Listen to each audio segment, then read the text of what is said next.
What is going on, you beautiful bunch of savages? It is Primetime 111-111. We are getting into this one, the final event of UFC 4, period, lads. We have been on a very long road, an incredible run with sensational performances put on event after event, show in, show out for the last 4 or so years. And of course, going to be joining me to call this final card is the one and only Mr. Humbledink and J-Dime TV. Lads, long old road. It's been an emotional ride, but we are finally here. The final card of UFC 4 before that short break and coming back for UFC 5. 100% Cyrus. I am excited, J-Dime, but at the same time, I'm also a bit sad. Slightly sad. I'm very excited because we're about to move to UFC 5, but it's been a journey on UFC 4 so far. This is kind of where we've developed and grew, and it's been a fantastical road, and what a card we have to end it off, Jay. Yeah, it is an end of an era, but it's a blessing in disguise because it's on to the new. We're about to get to UFC 5 now. It's going to be something fresh, a new game. We're going to have even more competitors, Humble. 100%. We have more competitors, more people, more eyeballs than ever, Cyrus. And we are in the best position we've ever been in. And tonight proves it. Yeah, absolutely, man. Look, this run has been an incredible ride. Like I said a moment ago, it has been the highs and the lows throughout the entire thing. We've seen some people put on runs like you wouldn't believe, some of the biggest breakout moments in the UFC 4 competitive scene over the last 4 or so years. These guys have truly showed up. We've had some of the biggest rivalries like the likes of Fad and of course Trixie that we will see in the co-main event here this evening. But look, this entire thing, lads, we're going to have a lot to talk about as we move throughout the entire event, where there's a lot on the line being the final card. You want to go out with a bang, showcase what the last 4 years of hard work has been really all about. And I know that we were stylishly late as always here today, so we're going to get into the first one without further ado, and that is between Ali 10 and NV Pabs. So this is actually Pabs. This isn't this isn't Big Pabs. This is actually Pabs. You know? Big Pabs. Oh, the real one. We get the real one. Okay. Standing up. Okay. What a fight to start though, J-Dan. This would usually be like, if we'd gone later on in the season, maybe this would have been a main card fight. But you know, both of these guys are around the top 15 usually, and they're about to start the card. We're an opening we're about to have. Yeah, but here's the thing. You want to start a card great. This is a great opener. This is the first impression of the card. So if this fight is great, the rest of the card is going to be great, Cyrus. And that's exactly what we expect from this one, my man. I can't believe NV Pabs showcasing his new camp out here with the likes of, I believe, Tad, Comp, and Ginger. A few others out there, man. Samurai Robin. Samurai Robin. Yes, sir. Yes, sir. In the main event later on this evening. New camp breaking on the scene. They've got some really good signings. Pabs, obviously one of them, has not been as active, Humble, as of recently, but he's works behind the scenes, part of the staffing team, and obviously looking to get one big final show in here this evening. Yeah, he's had some fantastic performances in the past, especially against some of the top names like Naz and a few others, J-Dime, and he's done really, really well. He managed to capture gold before, so this guy is a beast, and Ali's always wanted to be up there. He's contended a few times. He has to put it together right now. He doesn't want to end. Nobody on this card wants to end UFC 4 with a loss, J-Dime. That's the key. Yeah, but Ali is a really tough test, and he don't get his credit. He's only lost to the best. He's only lost to the likes of like Fadinator and people in that realm of fighters. But he may lose again, Cyrus. Yeah, I mean, Pabs is coming out here with a point to prove. Goodness. Nice little separation with the spin kick from Ali 10. But Humble, I don't know what to make of the calf pick. I was a little bit concerned with this, whatever you call this guy. But Vampire Elf. Vampire Elf, that was it. Yeah, Vampire Elf. Very. It's not have to be confused, Cyrus. It's a vampire. That's an elf. It's very simple, you know. I couldn't remember, bro. I couldn't remember. But look, this guy, he has always been like a really entertaining striker. Been very efficient with his striking, especially the pressure boxing. He's doing it with a calf. It's even more impressive, Jay. Yeah, it is. But all the top level players can use calves, not the low level players who calves fight the same, Cyrus. Yeah, exactly right. Obviously, it's always. Oh, Jesus, man. Well, think about it as well, Cyrus. That like if he's using powerhouse boxing, it's got like 4 or 5 star boxing, so it's perfect to use. It's like almost like using a Conor. What has happened here? Yeah. Have we crashed? What is going on? Is it crashed? Still running mine, bro. Oh, mine's crashed. on my end, it has crashed and burned. Cyrus is solo until we come back. I do apologize. I'll get these guys running back up with us in just a moment, but Pab's doing a good job of trying to continue that pressure. Ali with the... we're back. You're back? Okay, good stuff. I was going to have to end that then and try and bring it back. It would have been a nightmare, but I'm glad it's recovered, lads. Hopefully Discord holds the course here this evening. Yeah, with its funky changes lately, Cyrus. We'll see. Beautiful work. Ali changes it up right there. J-Dime goes for the elbow, and Pabst, the elf, is trying to knock him out, picking his shots. He's an elf. What else is he? A vampire. So he's a vampire and elf. Yeah. How is he both? I don't know. Maybe he's mixed. You know, Jay. Maybe he's mixed. Don't be judgmental. I don't think it works like that. His mum's an elf. His dad's a vampire. You know. That's an interesting combination. For sure. Who knows? But genuinely though, right? Ali, like when he's fighting well, he's a problem. I think he's really frustrated here this evening. This is a lot better from him though. The kick started to connect with him. It started to set his range because Edson uses those kicks like a jab.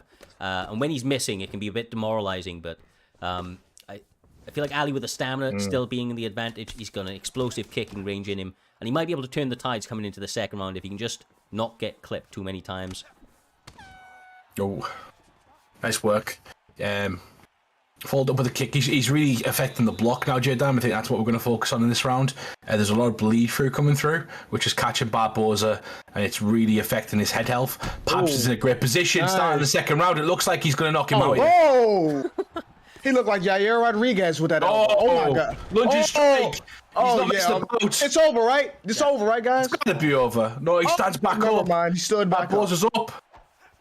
Oh, Barboza. Oh, he's got him circling with what he wants as well. Yeah, I mean, Pab seems like he's in full control at the moment. Another left hand sits him down. Utilizing the lunges is has been working out, although they're starting to be evaded by Ali 10.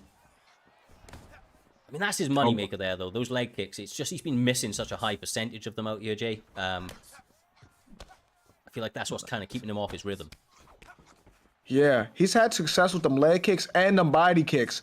But besides that, Pabst has been doing most of the damage, Humble. Yeah, exactly. It's like them both having weapons, and one of them has a stick, and the other one, you know, has got a feather at this moment. Oh, he got a what? Sorry. What does he have, He's got a stick as well, apparently. Oh, my days. Okay, I forgot about Barboza's. I mean, it's not that devastating on here. There should be a signature move, Cyrus, shouldn't it? It should be, like, almost lights out with Barboza. I feel like that one right there should be an instant KO. The guy should be doing more than the chicken dance, you know? Yeah. I think he's made two people do the chicken dance with it, like Kevin Lee and someone else as well, but, you know. Oh, my God. Yeah, but they were like the types you're not recovering from, and I feel like the way that Barboza kicks, when he's, you know, as long as he can continue to connect with it, he can really, really turn it up here. I mean, we're only approaching the midway point of the fight. It could be a tale of two halves, but he gets clipped again. It's over. It's over. Oh, he's missed, I think. Imagine. He's going to need more than them kicks, though. In my opinion, he needs something else. J-Dime, he needs a friend. You know, if you could tag someone in right now, he should. No, he should right now. The problem is he's landed good leg kicks, but that's it. That's all he's done. As cold as ice, Envy Pabst gets the job done. Beautiful work. I mean, those left hands were reigning supreme all night, man. He was just he was just finding ways to connect with it, and that is a weird-ass celebration. I don't even know what that is. I don't know what's going on. Who knows? He's look at them gloves. Whoa, commission. We need to look at them gloves. Gloves, bro. Gloves. Part of the primetime rules is that you have to be wearing the UFC gloves. You know, them metal gloves, Cyrus, potentially. Yeah. Actually, that could be. We don't know what they add on. You know. I know they don't, by the way, but plus 10, you know. One sec. Plus 10. The significant strike totals were surprising. Like, very surprising. Power difference. It's a power difference, though, between them. That's what it is. But he had and the 8 guard. He went through the well, block, though. He went through the block as well, though, like, a lot.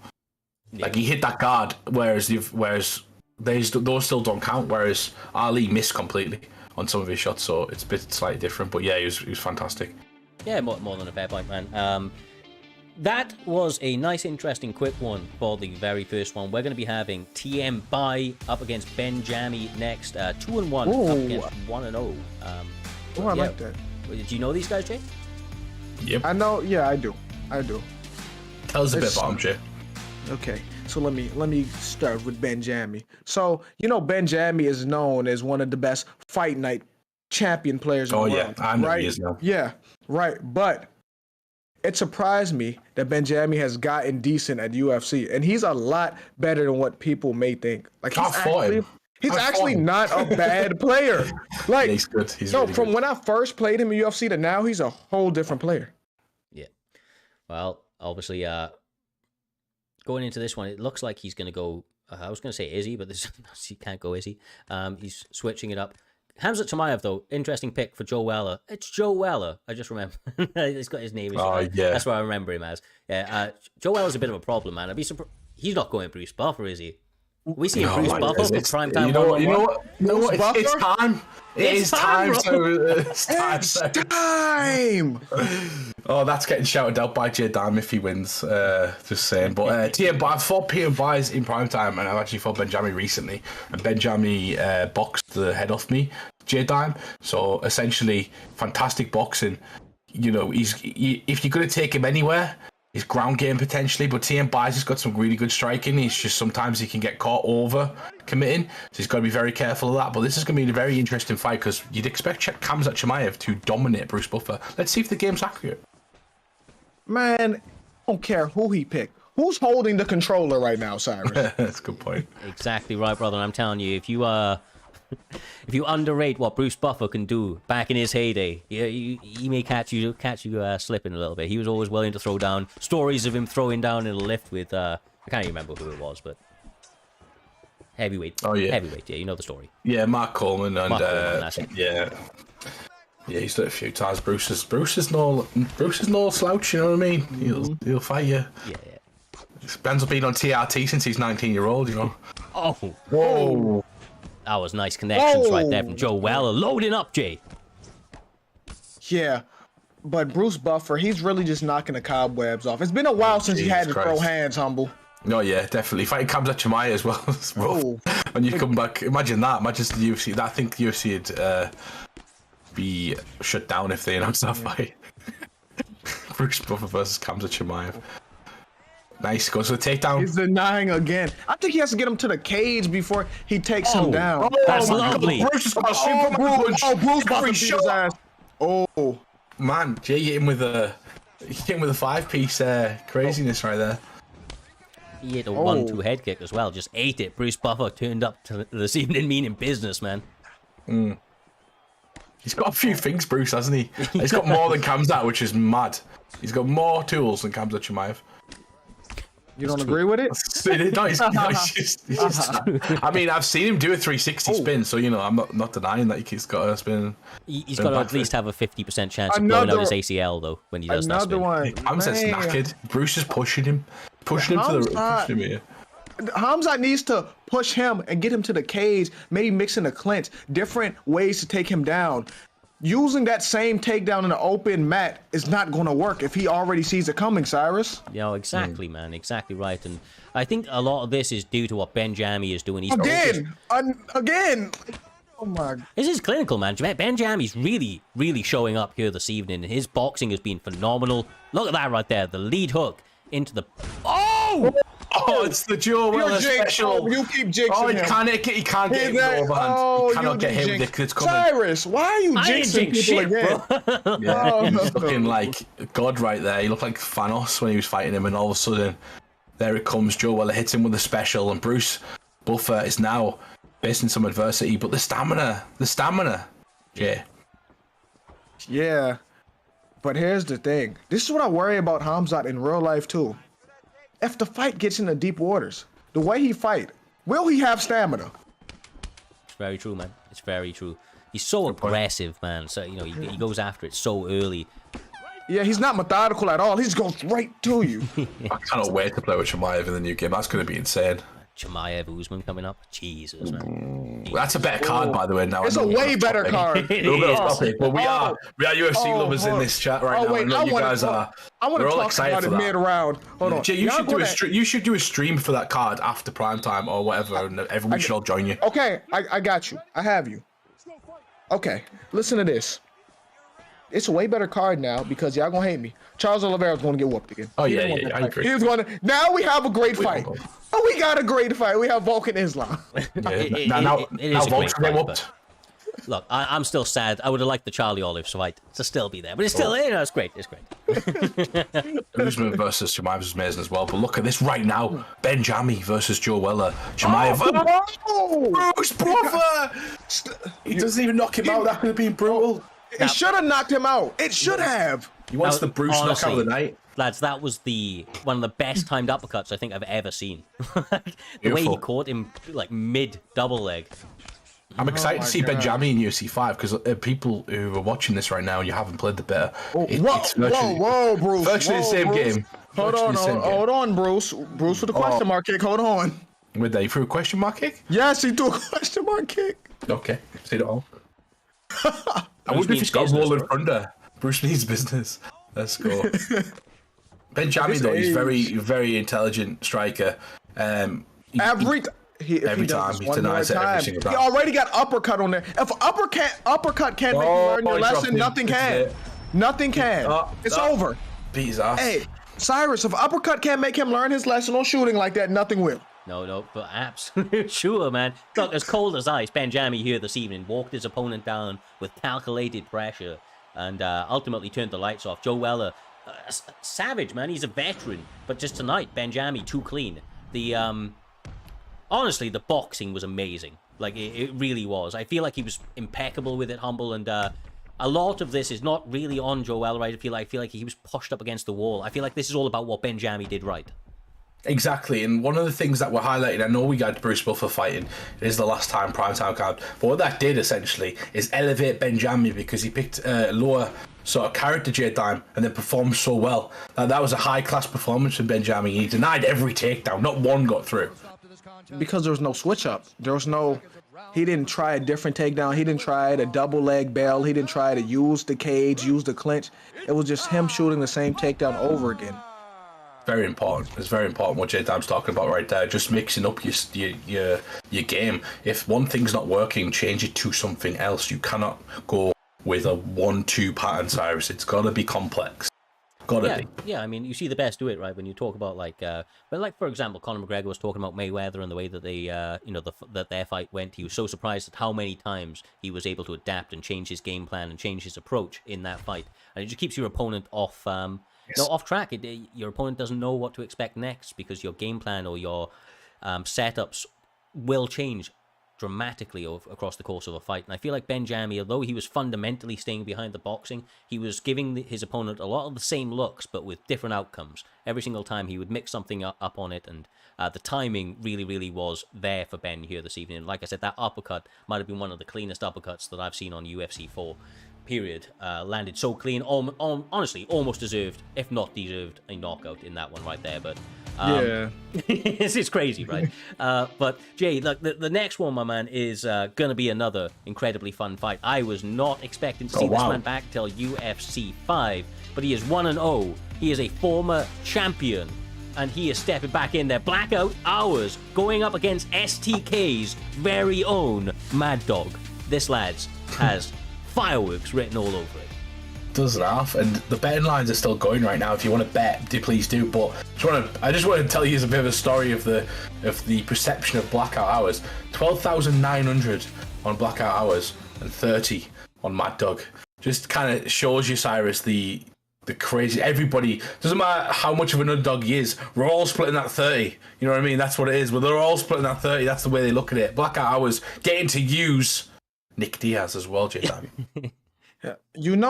This is his everything. His Nick Diaz is better than any other player he could use. People use meta characters. Nick Diaz is that for him. He may not be meta, but for him, this is his life. This is everything, Cyrus. Absolutely, brother. The only guy that will go a 3.5-star character, no matter the scene, right, and just absolutely show up. Like he truly lives that Nick Diaz style, and he perpetuates that B3 style better than anybody. It's what's led him to getting titles in the past, and it's imagine what's going to lead him to a lot of success in future as well. Absolute pleasure to see this man back in here, but I feel like if the betting lines are anything to go by, people are underestimating Mad Dog. This guy is a problem. He deserves to be in this card. And honestly, he deserves this fight up against such a big name at the end of this card. I expect this one to be a back and forth war, and going Nate Diaz as a bit of a, like, I feel like this is like a tip of the hat. I feel like there's mutual respect here. These guys are going to bring it, and they're really going to meet in the center of the cage. We're going to see Nick v Nate final. Is this the first time we've seen Nick versus Nate in primetime? I can't remember. I think it is, bro. I think that is crazy. What a treat, because we don't even know if Nate's in the next game. Like, we don't know who's in the next game. We don't, because Nate's left. Who knows? Yeah. They're going to put him there. Oh, I hope so. Yeah, but sometimes people ask for the like to be taken out and stuff. So I don't know. It'll be interesting. But this is a very interesting fight, because you're going into Blackout's world right now. Jay Diamond, he is excellent. He's probably the best Nick Diaz player I've seen in the world. Oh, yeah. And then he's already over. You gotta survive the storm against him. That's the thing. Oh my gosh. You can't let him push you like that. If you can survive the storm and not let your block get taken, you may be able to have some success, but I don't know. What I'm liking so far is that Mad Dog is not shying away too much. He does need to move his feet just a little bit more, but he's willing to stay in that pocket and just not be bullied as much. A lot of people would have been pressed up against that cage already and would have been flapping, but Mad Dog, although he's getting clipped, I feel like he's still mentally there. You know what I mean? He hasn't like let himself mentally being beat yet. Blackhouse just got certain shit. Oh my days. Oh my. Oh man. Yeah, it's over. Oh my god. He's like, you got me. Not. Here we go. Oh, he's missed him. Oh my god. He's god. He's alert when he's not alert. That's crazy. Mad Dog's starting to make reads, but it's too late. It's too late. Too late, bro. It ain't too late. That was a good read at a good time. Why? No, good time. A good time would have been a minute ago, but a minute. Non-stop. He doesn't care as well. Like, it's like, I don't care about the finish. Like, I want it to be. I don't care if it's sloppy. If it's on the ground, I'm gonna finish it right now. Over. Hey, quick night at the office. Did he get punched? I don't know. We'll see the stats in a moment, I'm sure. But like that was. He big brothered him. That's what he did, right? Like, he went out there, Nick v Nate, and he big brothered him. And I understand it, man. Like, B3 Blackout Hours is just phenomenal when it comes to that forward pressure game. I mean, who does it better, man? Who does the forward pressure game better than B3 Blackout? Didn't even let him up. Like, just beat the shit out of him.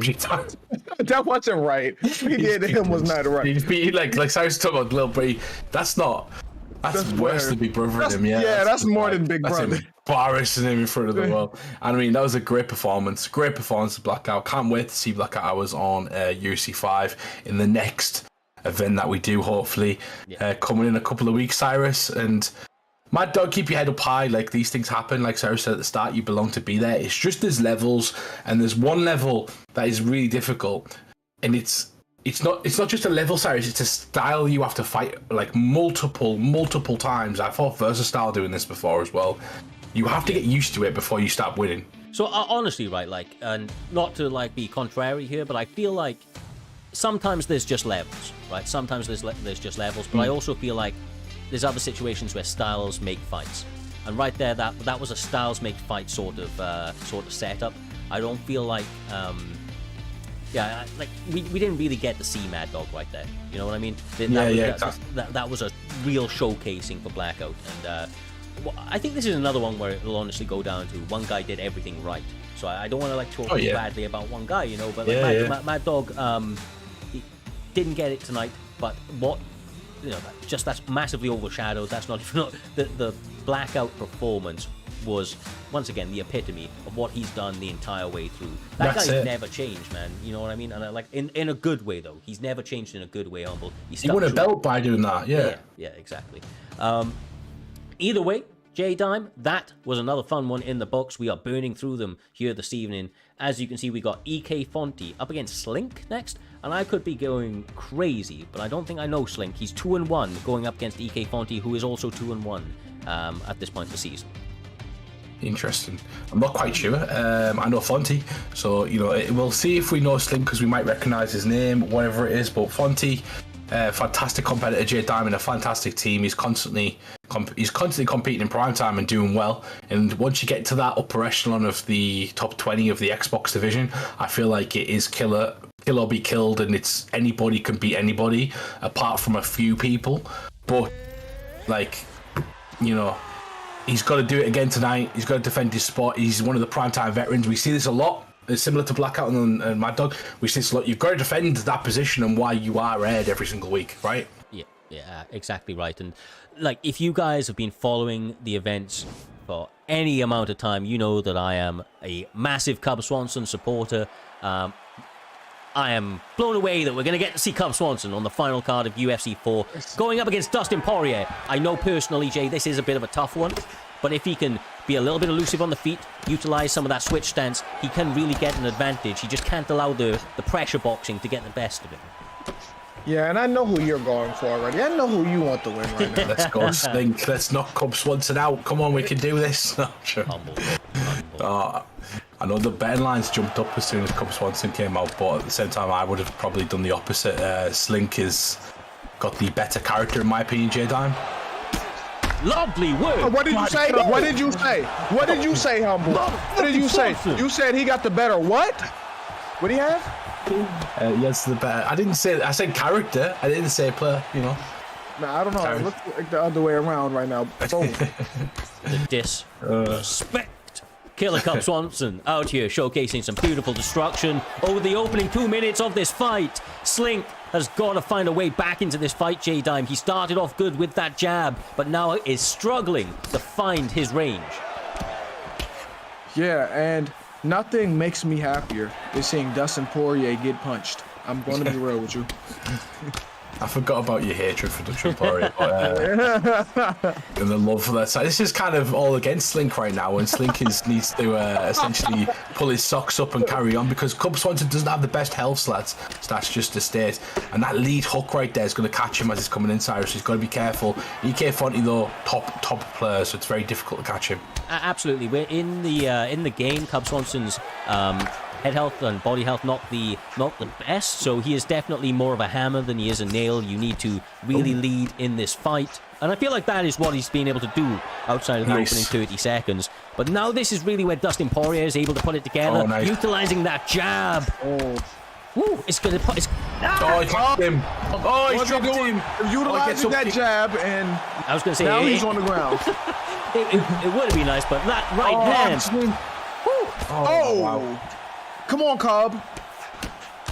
Nice double jab. Gets him against the fence. This is what he's trying to do when he's punching him. Them jabs are to get him to the fence so he can land a big shot. He's got him he's teeing him up essentially, J-Dime, right now. Oh. Be careful. That Slink's slick.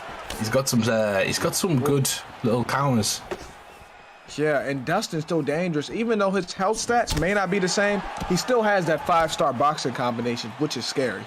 It really is. Think about Slink's power. Oh my god. Same shot. 3 times in a row. He's hit him with that same shot. Slink's doing well, Cyrus, when he's not overcommitting and he's leading with his hook. And he's using the jabs quite well, but he's got to be watching out for the slips. So look, the problem is, we were talking about levels. There are levels, and I feel like where Slink is where Slink is kind of fucking up out here, Humble, is the fact that he's always doubling his jab. Like, his jab is becoming predictable. A jab is a really useful tool, but there's so many ways to use it. You can use singles, you can use doubles, and so on and so forth. You can put things behind it. And right now, he's kind of giving the same look, but not changing anything on it. And I feel like that's just allowing his opponent to absolutely run away with it, especially when you're Cub goddamn Swanson and you're EK Fonte out here.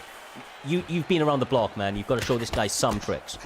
Yeah, exactly. The double jab can be really useful, and it often gets behavioural in put into players when they start beating low-level players, because it's brilliant to knock that block down.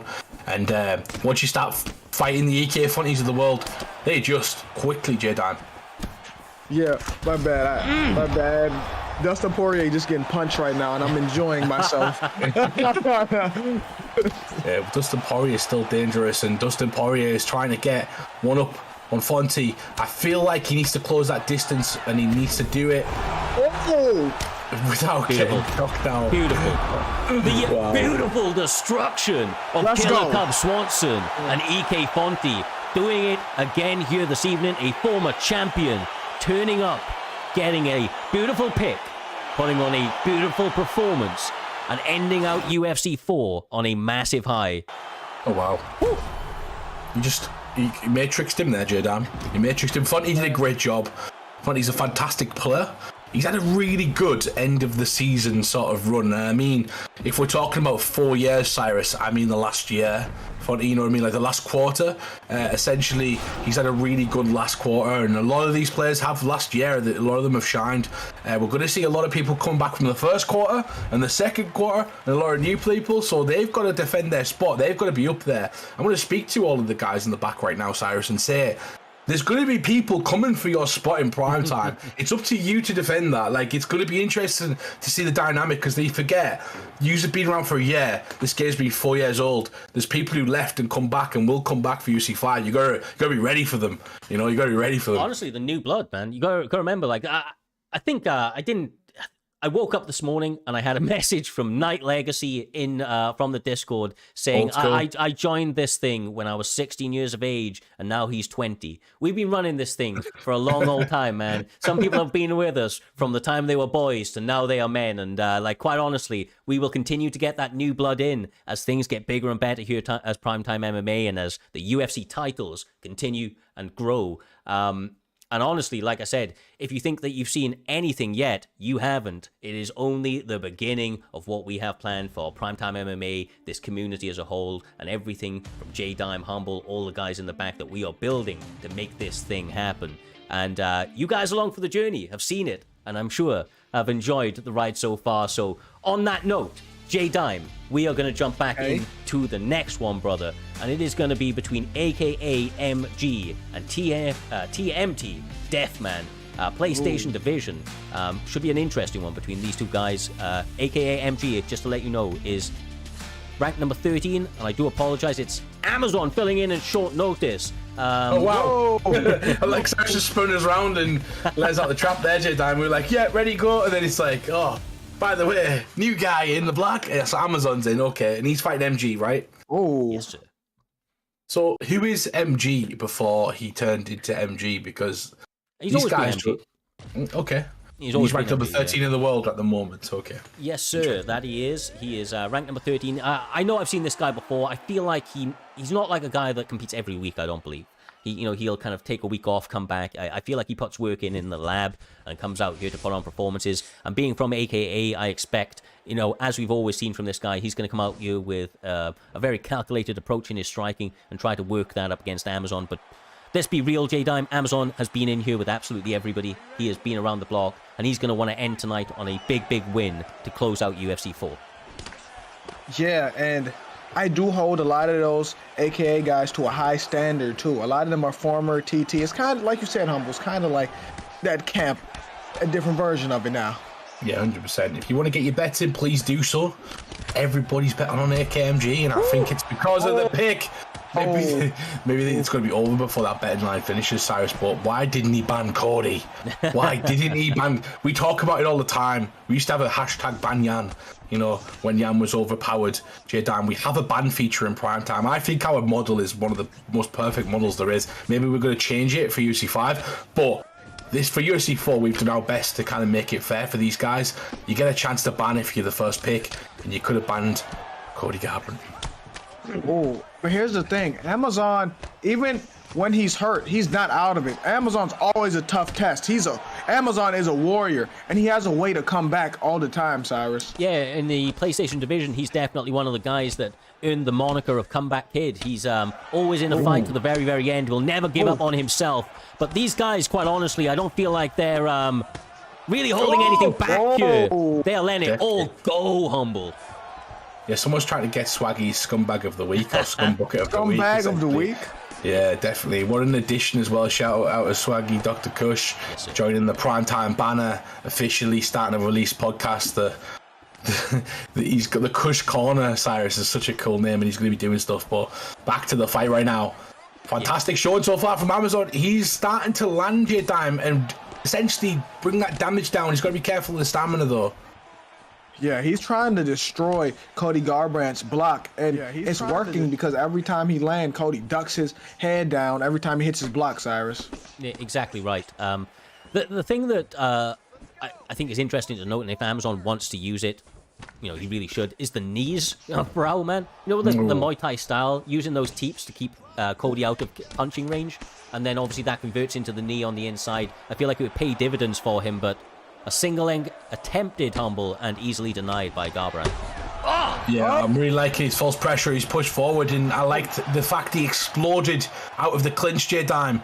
A lot of people don't understand how to defend when they come out of that clinch, or how to attack when they come out of that clinch, and he took advantage of it right there. Perfect example of killer instinct. Perfect example of taking advantage of holes that people have in their game. 100%. Perfect.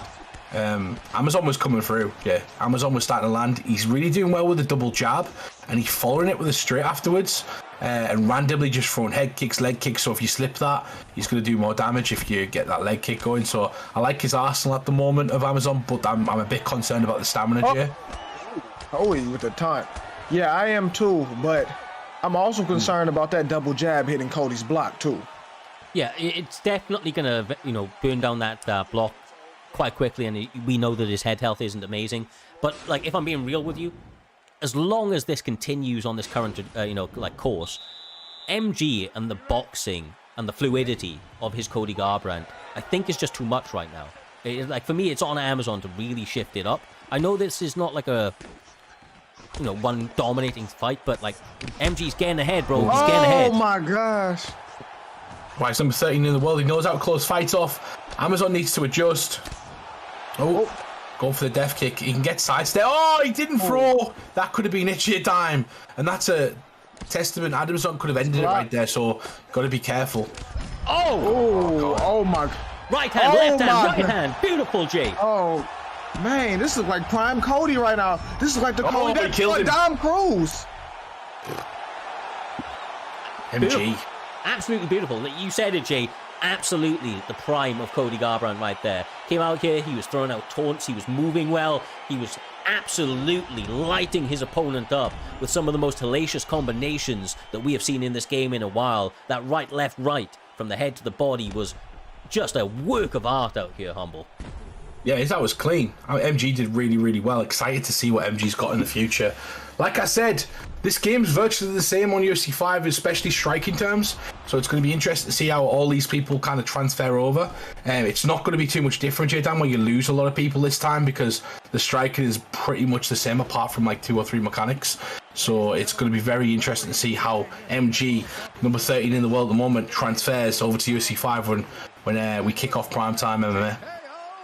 I really believe the strikers that were good in UFC 4 is going to be in 5. Like you said, the button layouts aren't that much different. The striking mechanics are the same. They're not same, but they're similar, Cyrus. Yeah, look, there's going to be like, I haven't actually, for the first time ever, I did not get to touch the game. Oh, they didn't give you it? No, I know, but like, hey, it's cool. No, it is what it is. But like, from what I understand, a lot of new animations, I understand there's some changes. But like, look, I honestly believe that even if the game was completely and utterly like a revolutionary change, right? Even if it was completely and utterly different, you would see the same names get good.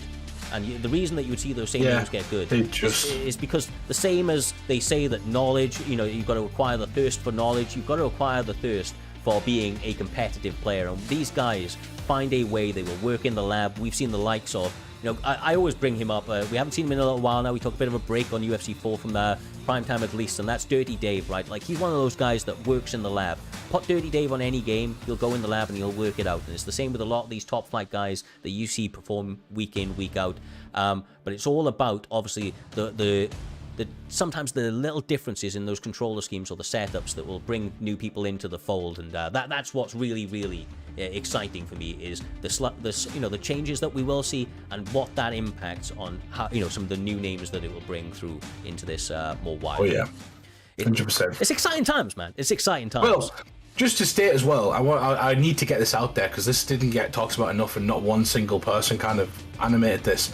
the fighters feel like the fighters. If you're playing with Izzy, it feels like you're playing with Izzy. If you're playing with Alex, it felt like you were playing with Alex. And similar to Vittori and other guys. So we're going to see a lot, and it felt like you were watching them play as well. Like it wasn't just the same mechanics, the same sort of stuff. It felt different, J-Dime. I don't know if you agree with that, but it did feel like I was playing with each character. I can utilize each strike, so it's going to be interesting to see how those characters and those players adapt to those characters in primetime and in other leagues as well.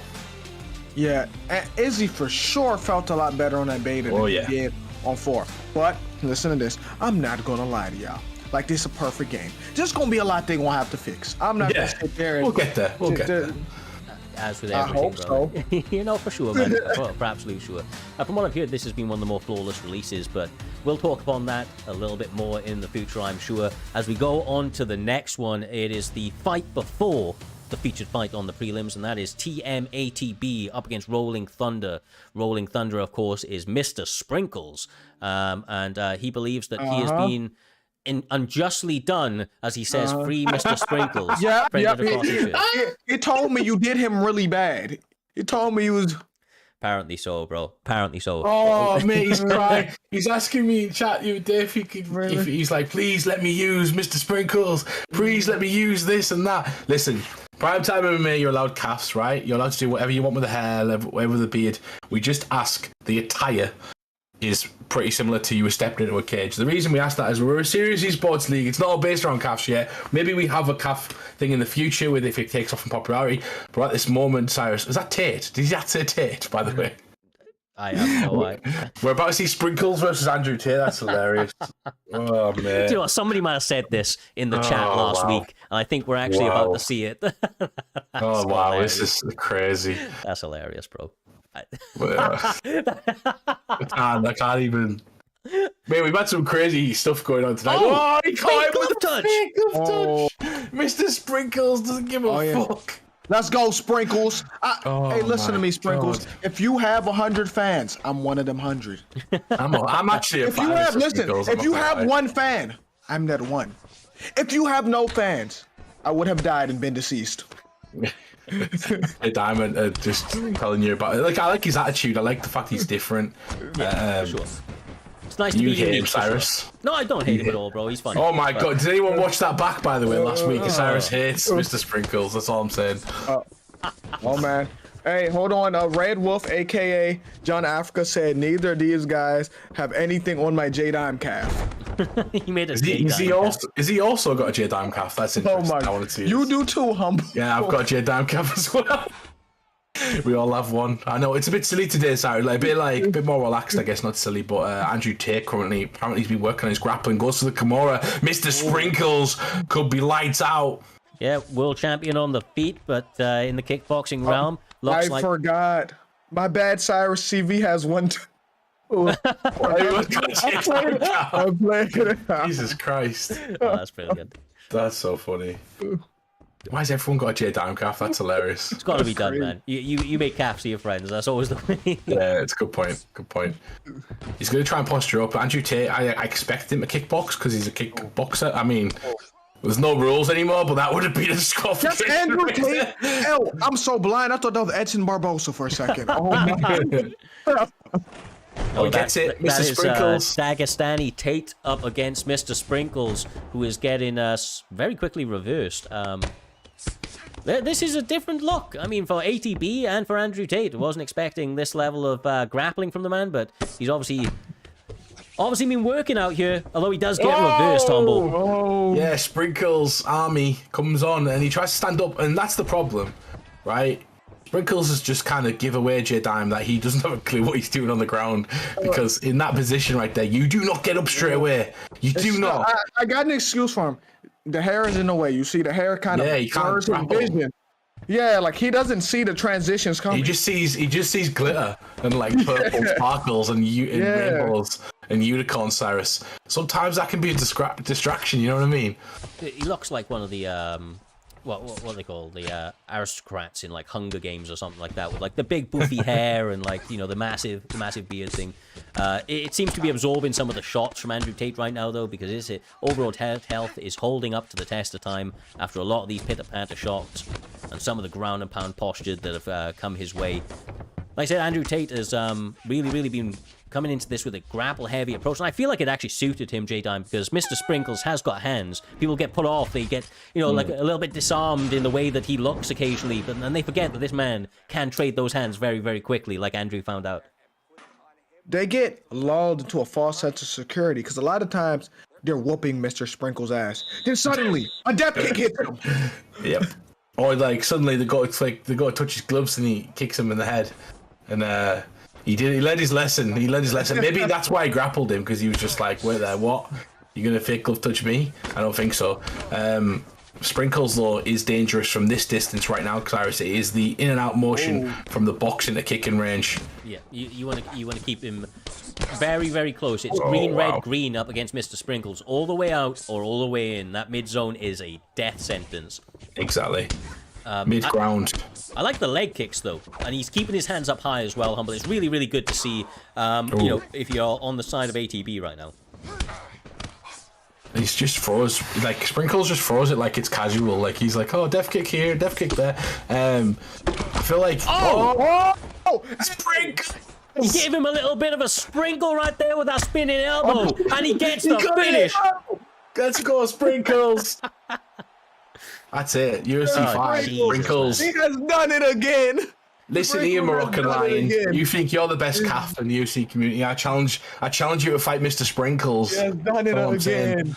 That's big, Mr. Sprinkles. Look at the dance. Yeah. He's a swan. That's a great one. He's a swan. God. Oh, look at that. He catches him with that is KO of the year right there, Cyrus. Do you know what? Respect to the guy. He came out here. He abided by the rules for the most part out here, in terms of the calf exchanges, and he came out on top. He beat Andrew Tate, a man that's been to Dagestan, that's been working on his wrestling, and of course was a kickboxing champion. I feel like that was a standout performance for that man after what was some early adversity, and nice way for him to end out the season, right? That guy's mounting a lot of support out here, J-Dime, after last week and now this week. Love him or hate him, he's here to stay. That's Mr. Sprinkles. Listen, every time, it happens all the time. You think you're winning, then boom, something happens. It's crazy that he got him. He got his own T-shirt last week from his performance at time. So, Mr. Sprinkle, he literally has the same T-shirt that you can buy on the PlayStation Store on UFC. Cyrus, it's hilarious. That's so funny. Well, guys, we now approach the featured fight of the prelims here this evening. We're about an hour deep. We are halfway through the card, and this fight promises to be an absolute banger. I'm not going to go across the graphics. It's a little different from what the graphic actually says. We are actually still going to be seeing Apollo out here this evening, 2-1 in his current season, all finishes across the board, and he is going up against what is can only be described as a little ginger ninja who is stepping in on short notice. Oh God! I hope he gets his ass beat, Jada. I hope Ginger gets dragged around this octagon. No. Jesus, bro. Jesus. Ginger, of course, part of the staffing team, part of the mod team. People are like, what's going on there? Yeah. We love him, but we also hate him. I kick him from the chat earlier because he talks so much crap. He's literally in the production meeting. I want to tell you all. He's in the production meeting, just fucking. His mic's blaring, and we're trying to do shit, and Ginger's just. You had to kick him from the production meeting. Crazy. Anyway, this is payback right now. I hope he gets his ass beat. I hope he gets his ass beat, Cyrus. That's all I'm saying. Like, he's a I haven't even been drinking. And I hope Ginger gets beat. He's a really good Anthony Pettis. He always has been. He does very, very well with him. But, I'll be real with you, Jay. I think that Giga is so long that if he plays his game right, he can make this a very tough night for Anthony Pettis to really get in. Yeah, but both of them are kickers, so both of them are going to try to establish their range. They're going to fight at the same range for real. Oh, I'll tell you something about Ginger. Oh, Ginger underestimates himself. He doubts himself a lot against top players. When he goes in there and he underestimates a player, Cyrus, that's usually when we find him in trouble. When he overestimates a play, he does fantastic. It's like he overprepares, he's scared. That fuels him. The fear fuels him. When he goes into a fight with no fear, he makes a mistake, gets caught, and gets put out there, and that's frustration for Ginger. So if I'm Apollo, I'm looking to lull him into a false sense of security, but not take too much damage in doing it. Yeah, exactly right. I feel like if you are, fighting against Ginger in this matchup, you need to play long. Apollo needs to play long. That's what... Oh, God, man. This might be it. Early Ginger forcing the action, but a beautiful step off from Apollo. That body defense from Ginger on point at the moment out here. Oh, my God. He has to be careful not to overextend, Jay. That's the problem. Yeah, but what Humble was saying that he underperforms against people where he underestimates. So you're saying that he plays bad against people who suck. Are you saying Apollo sucks? I'm saying that Ginger might think Apollo sucks. I'm saying that Ginger, when he talks about his opponents that he's scared of, when he's in title fights, when he's against big guys, he doesn't overexert himself. He doesn't throw shots that crazy. He sticks to a game plan. And he does really, really well doing so. And that's why he surprised himself against Apollo. And you can see already, he's made 4 or 5 big mistakes, J-Dime, where he could have been knocked out if Apollo was a bit more clued up with what he was wanting to throw to counter him. So you're saying Apollo sucks. That's what I'm hearing. At the moment. No, I'm joking. The reality of the situation, right, is that when you're going in now into a mixed martial arts fight, there is, like, incredible amounts of danger standing across from you, no matter the opponent. And the problem is that when you get very good at the game, when you fought the best in the business, sometimes maybe that overconfident, that has led to him being overconfident in certain spots. But I don't honestly feel like that's the narrative here this evening. Until I said that. I said that, bro. He's going for something spectacular, and why not? But there you go, Ginger. That's what you get. That's what you get for playing with your food, and that's what you're doing. Oh no! Please doing that. Hey, go for a Showtime kick, Ginger. Yeah, go for a Showtime kick. Apollo, just ready to duck it. He's kicked it. Oh man, the leg's done, so bro. Change your stance. Yeah. But that means he can't kick himself either. No, he can only throw head kicks. Oh, body kicks, I suppose. Oh, Jesus.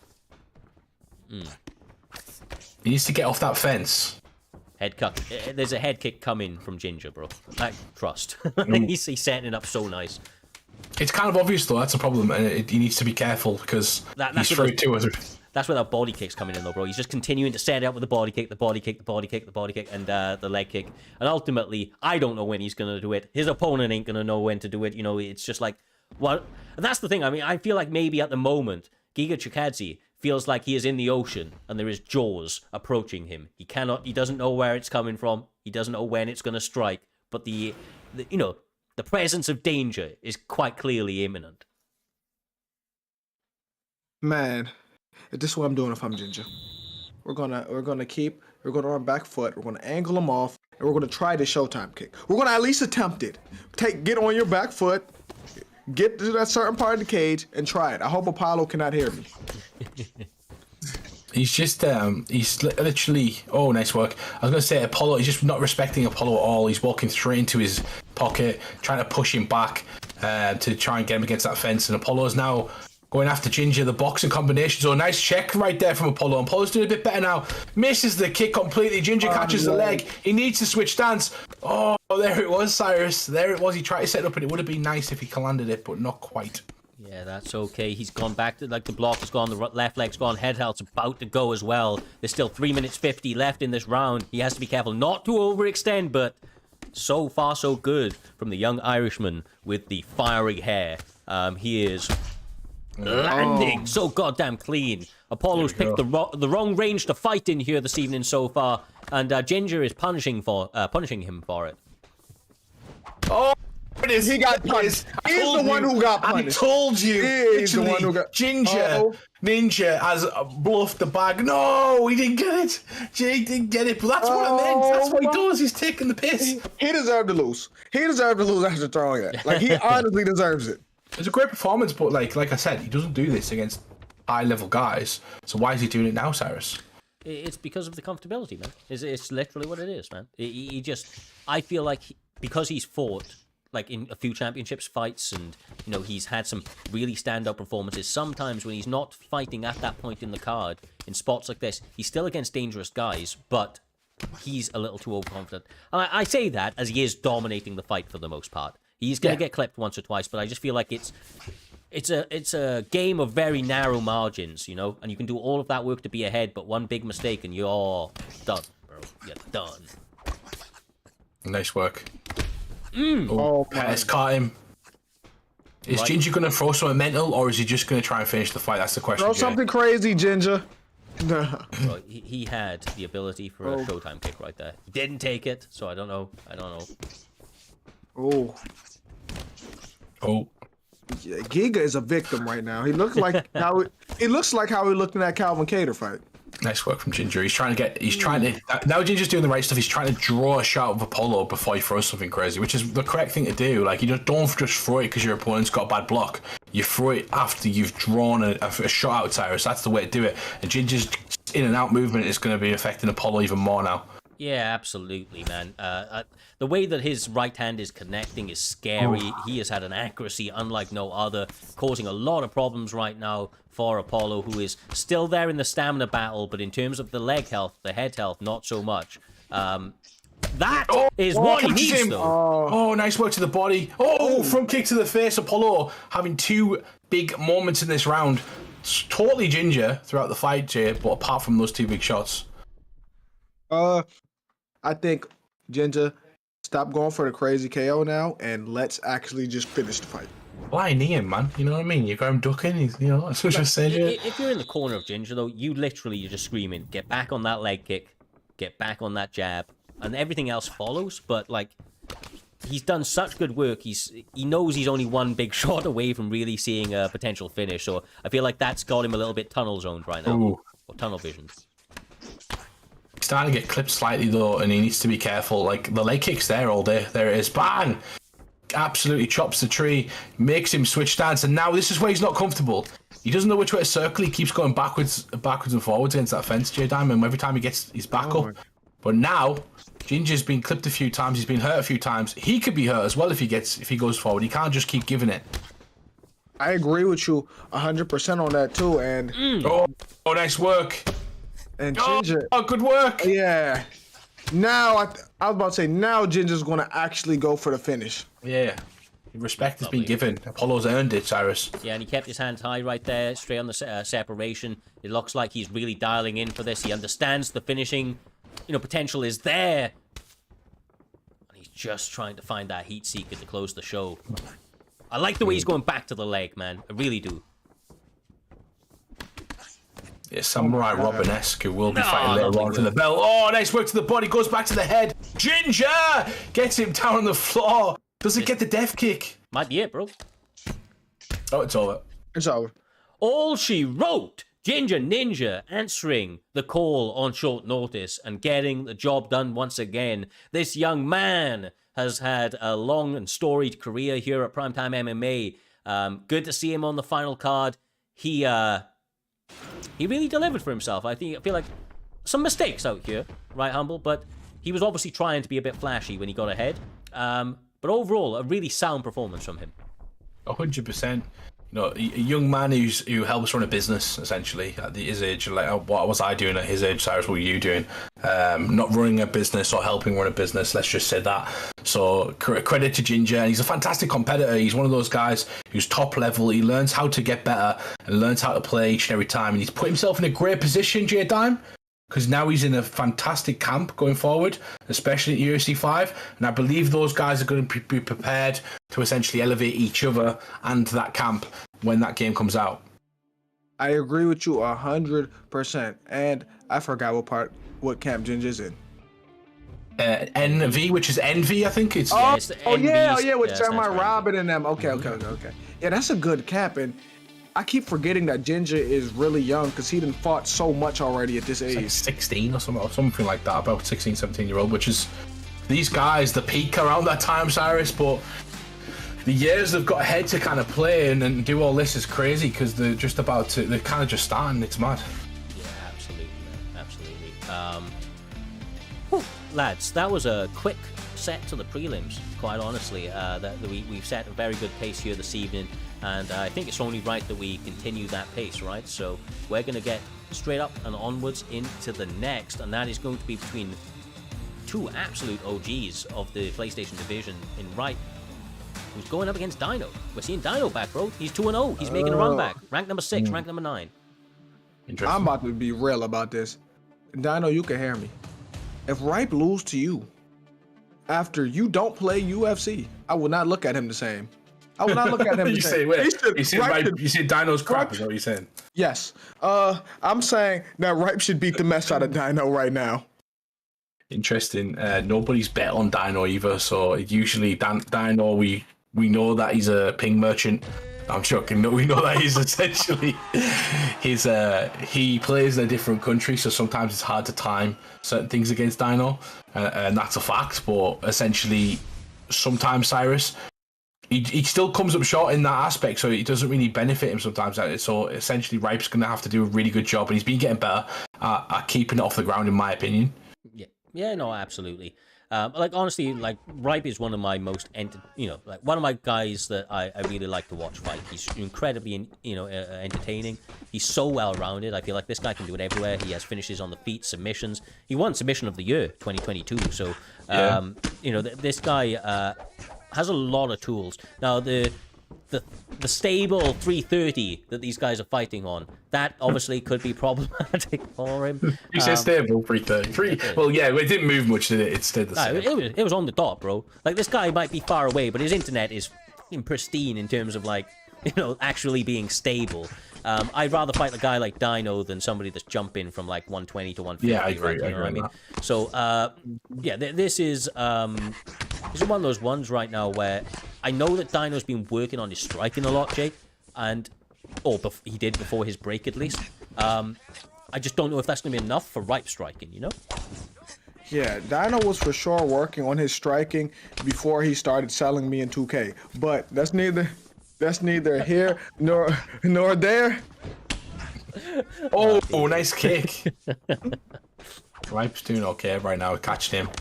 J Diamond. Oh, nice elbow from Ripe. Ripe's using Corey really, really well. Yeah. All of his shots are kind of landing in the big shots as well. They're like the damaging shots. It feels like I'm watching Cheeto versus Font almost. He kind of reminds me of Sandhagen, to be honest with you, Ripe. Like the way that Sandhagen advanced his game, he kind of like, yeah, he does. No matter who he's using, he's the Sandhagen sort of effect on me. Like, he is a creative, dynamic striker, but he's really rounded out his game to be an all-round threat. The way that he's approaching this fight is calm and composed. He's not beat, he's not beat Dino yet. He's not won the war, but he's getting spicy. Out the way. He just barely that grazed him. Yeah, just out the way from Dino. He's doing it. Dino's keeping it on the feet. He's picked the character as well, Jadan, which he would. Both guys going for the same move right there. I don't like the respect though. It's not about respect, especially with Dino. We know Dino very well, Jay. Like, it's not about respect. When he wants to beat your ass on this game, and he doesn't care about the respect. Yeah, because Dino got a little mean streak. Like, Dino will make it. He will make it dirty if he have to. Dino's not your friend, but the Ripe said you was never my friend either. As cold as ice, Ripe MMA. Oh my days! Two flying shots. How did he survive that? How did he survive that? He got both of them right on the chin. Like, he ducked into each one of them. Both of them. It's like, he won't go again. He did. Nice work. He gets extra damage. Nice work. Very smart position to go for that. A lot of people don't. This is a great position because a lot of the transitions, the transitions J-Dime are obvious. So it's a great position to try and land some damage off and get a finish as well, or even just damage your opponent for the next round. Ooh. Bro, guy. I gotta commend Dino for surviving because I thought it was over as soon as he got hit with 2 knees in a row. Yeah, absolutely. I mean, it should have been over when he ducked into 2 knees in a row. But somehow, some way, Dino MMA's chin stands the test of time. Look, there's one of them right there. Oh, okay, he didn't duck into that one, but he weren't blocking. Then he ducks right into it. We're about to see the second one. Oh, no, never mind. I thought he was going to play him back-to-back. That would have been nice. They should have showed back-to-back. Dino said in the chat, we good. Bro, I think you're still a little concussed. That was not a good round for Dino Gamer, but he still has another 10 minutes to work out here, Jay. What sort of adjustments, Jay, is he going to make? I don't know. Because Dino style, listen, the way Dino style works, right? Dino could keep using the jab, but Dino should use someone that has the grappling. The way his style works, this doesn't fit his attributes, Humble.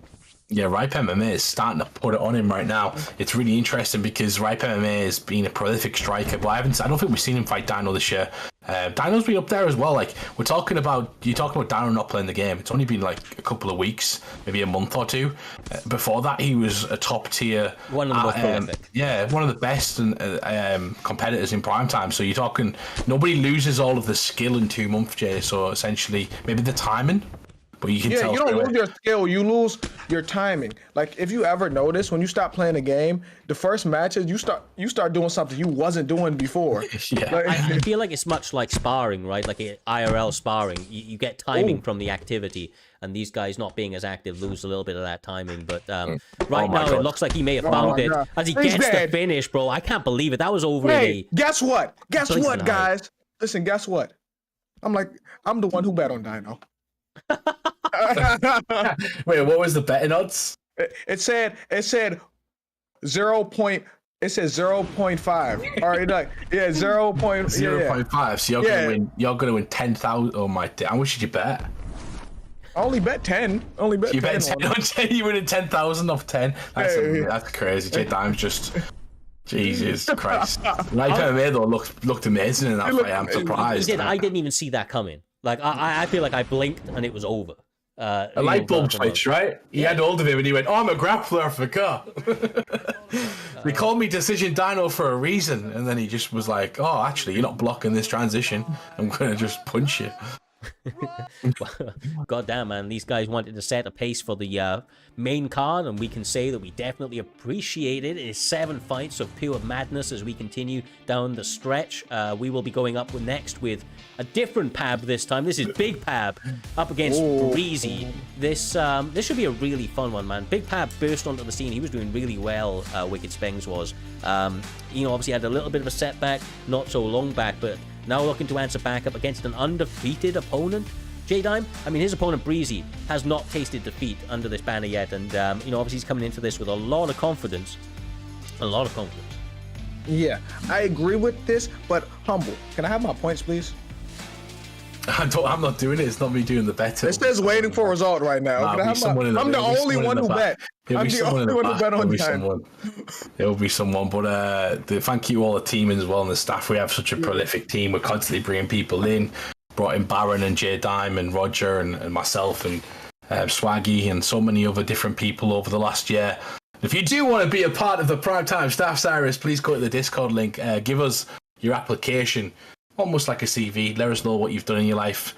Let us know why, or show us why. Get in touch with us. Show us some content. You know what I mean, Cyrus? The team is expanding as always. We've had an amazing set of guys come on over the last couple of years, and we're in a really good spot going into UFC 5, man. So I look forward to seeing how this thing continues to expand, and the ways that the competitors and the new staffing team continue to elevate the game here at Primetime MMA, getting bigger and better every time out. And with that being said, J-Dime, these guys trying to make this fight bigger and better than all of the fights that's come before it.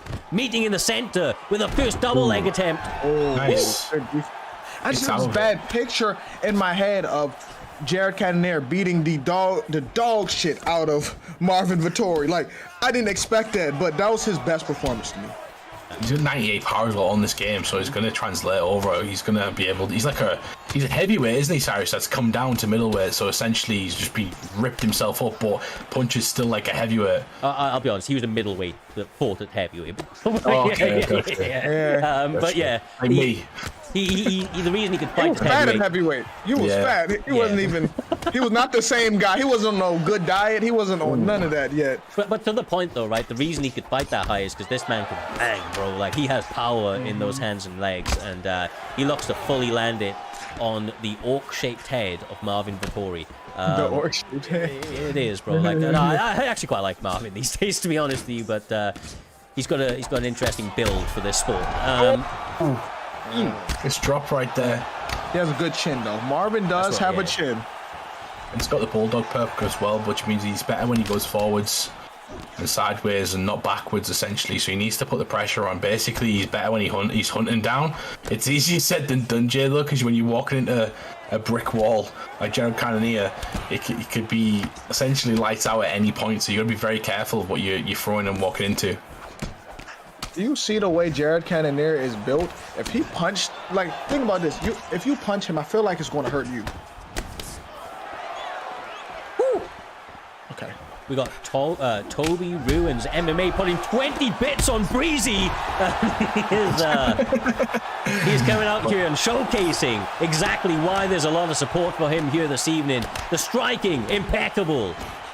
The precision, unrivaled. Another straight lands. Woo! Oh my God. You might have been right. Maybe you aren't the real Pab. Maybe he isn't. Oh, big Pab's though. He still could be in it. He still could be in the fight. Oh no, I'm lying. I'm lying. You're lying. You're lying. Cannonier consulted the Rocks before the fight, and they said he was going to win. Good couple 1-2s. The block of Cannonier not doing great either, though. Wicked Spengs, if he does start to be able to lead this fight, he could have success, Humble, but woo! Breezy just not giving him an opportunity outside of that right there. Yeah, he keeps like getting caught with like a three-piece combo, and he blocks the first and second, but the third one bleeds through. So he's got to be very careful of that kind of continuing, especially if he throws 4-piece, Jay. If he throws a 4-piece, 2 of them are going to bleed through. So he's got to be very careful. Both guys could hurt each other at any point right now. It's not just Cannonier, but I feel like Cannonier's in a better position, especially with the work he's done too. I think the block's lower for Vettori and the head health's lower. It just looks like, to me, every time he throws the 3 after a 1-2, he's not ready for it. It's like he's not expecting a third shot, even though he's doing it every time. There's no wrestling, there's no clinch, there's no MMA as well. Like, yeah, this is not Marvin. This is not Marvin. Who is this? Do you feel like this may have been because of the way that he effortlessly denied the very, very first one? And so, honestly, I think that in previous performances, Breezy is actually pretty... He might have 100% takedown defense. I don't think this guy's ever been taken down. Clinch, you know, like... Yeah, no, I know what you mean. I'm just saying, I feel like maybe that's, like, eking into a little bit to Wicked Spanks, because he's not even fighting like himself on the feet, I feel like. Nice. Dodged the third one though, that Cyrus, the one I said it was important. He got out of the way of that one. It's good work. Yeah. He feels like he feels like it might be a little too late, but he's doing good work at the moment, especially that front kick right there, Jay. Foot to the face. Oh. He has to make it a dirty fight, which he hasn't done. Like, this is just not enough grappling. Listen, you don't even have to get the takedown. Just threaten it. Just clinch. Just, yeah. Absolutely, man. Oh, Jesus, the non-stop onslaught of striking come in the way of Cannonier, absolutely putting it on Wicked Spengs, who is trying all he can to muster some offense. Oh, nice. I thought Wicked Spengs got it, but he didn't. He gets knocked out. He's swinging. He's already done. Oh, Jesus Christ. That's a kill shot. Damn. That's a kill shot. Yes, sir. Doesn't get cleaner. And fair play, he stopped himself from that little rage quit there, not robbing Breezy tricks of his moment, at least for that moment. Wicked Speng's not able to get it done here this evening, but goddamn, does Breezy Tricks end this final season out of UFC 4 in a nice little way. He's undefeated, man. 3-0 now after that fight, and a perfect run for him to close out this entire game, Humble. Entire game. Yeah, definitely. Perfect. You know, he went in there and did a good performance. Jay Dime, he threw really good kickboxing and Muay Thai combinations. The leg kick was there and always in his face, well, always on his leg, essentially throwing it. But he gets the job done with a beautiful uppercut. It was sensational. Exactly. And Wicked Spangs just didn't look like himself. Like, I don't know what the game plan was there, Cyrus. No, I completely agree with you, man. Like, on the feet, in terms of the not mixing in as much grappling after that first takedown didn't go his way. He really kind of just almost seemed like a deer in the headlights to me a little bit. Like, not really, but kinda, you know. Slowly over the fight, the offense that he had was kind of beat out of him. But I just feel like that was just a phenomenal performance from Breezy. And I really, really eagerly look forward to seeing what he can do in UFC 5. There's only going to be a short break between this event and UFC 5 when we come back to kick that shit off, and you know, some of these names we're going to be seeing come back in a big way. I would imagine a lot of these guys, or the first card will be coming from a lot of the veterans, and of course the guys who are winning towards the end of the season, like Breezy Tricks. So yeah, he's got a big bright future ahead of him. But whew, what am I hearing? Sorry, I was going to say Matrix Born was up next, and he was going to be going up against MK Dave, but they're having some connection issues at the moment. Oh no. Man, someone has to fix their internet. Yeah, so I think what we'll do for the moment is we'll skip past these guys and we will come back to it if they can stabilize that out. But it is jumping between like 140 up to like 290 So Yeah. That's it. Slightly unplayable. Yeah. Maybe try the opposite streamer, whatever, guys, so we know the routine and the guys of the truck. But we'll leave the guys in the back sort that out. And I know Matrix is in the chat. Matrix said I'll fight. I know, man. He's a veteran, bro. I know he wants to show up and show out on this last fight, but obviously there's a certain level of ping that's just too bad. So try and do work with the guys in the back. They'll try and switch around the stream and everything like that for you. Maybe we can try not Dave streaming, try yourself streaming or something like that, Matrix, and we'll come back to you guys shortly. The good news is that the next two competitors are ready and raring to go. They are absolutely the epitome of professionals when it comes to this competitive scene. They have been lobbied up and ready to showcase their skills for some time, Humble, and it is between Viper KOTTV Viper KOTTV and BFAP Easy Work, one of the recent signings of BFAP and one of the standout performers of the last season or two. These two competitors, I expect big things from. I know that Viper is currently undefeated, 3-0, but I know he was nervous coming up into this fight up against Easy Work GG. He said so in the chat. He said so. Why would you tell people that? Unless, wait. I just thought of something. Unless he's lying. Do you know what? I was just thinking, like, because what he said, he could have been joking. What he actually said, okay, word for word, was, tonight I lose. That's what he said. He's undefeated right now. He's undefeated. So I don't know. I don't know. That's even worse. To be honest, Cyrus, I thought you said he was unconfident, but that's even worse. Tonight I lose is like, well, I guess I'm betting on Easy Work then. 100% of the bets so far on Easy Work. Get your bets in, guys. You've got 1 minute and 20 seconds. It might not take that long, Jade Dime, because Viper thinks he's going to lose. I wonder if he just climbs out the cage right now. Yeah, but you know what's crazy? I think this game is going to skip just a little bit. I do believe it. It's in the green, but it goes from 48 to 76. I'm just doing math here. Maybe the service have just had a spike, and that's the reason. No, people need an Ethernet cord. That's what it is. Okay, got you. Well, people don't have that. Okay. No, that's why that's what Matrix said about the Dave fight. He said unless he gets an Ethernet, it's not going to change. Okay, fair enough. Well, I just presume everyone has one, because I would hope, but it is what it is. We're there. Okay. Oh my god. Oh. Easy Work get caught. Yeah, yep. he did. And he's like not backing up out of the pocket with Sean O'Malley. You're not really trying to use his footwork right now, Jay. He's just looking to exchange He's trying to fight. He's just trying to fight. That's crazy to me. Viper's like, use your attributes. Fuck your setups. I'm just going to come at you. Easy Work is one of the standout performers we've talked about. He had 2 of the best KOs of the year, Cyrus. KO of the season, sorry. It was very difficult to essentially take any of those out.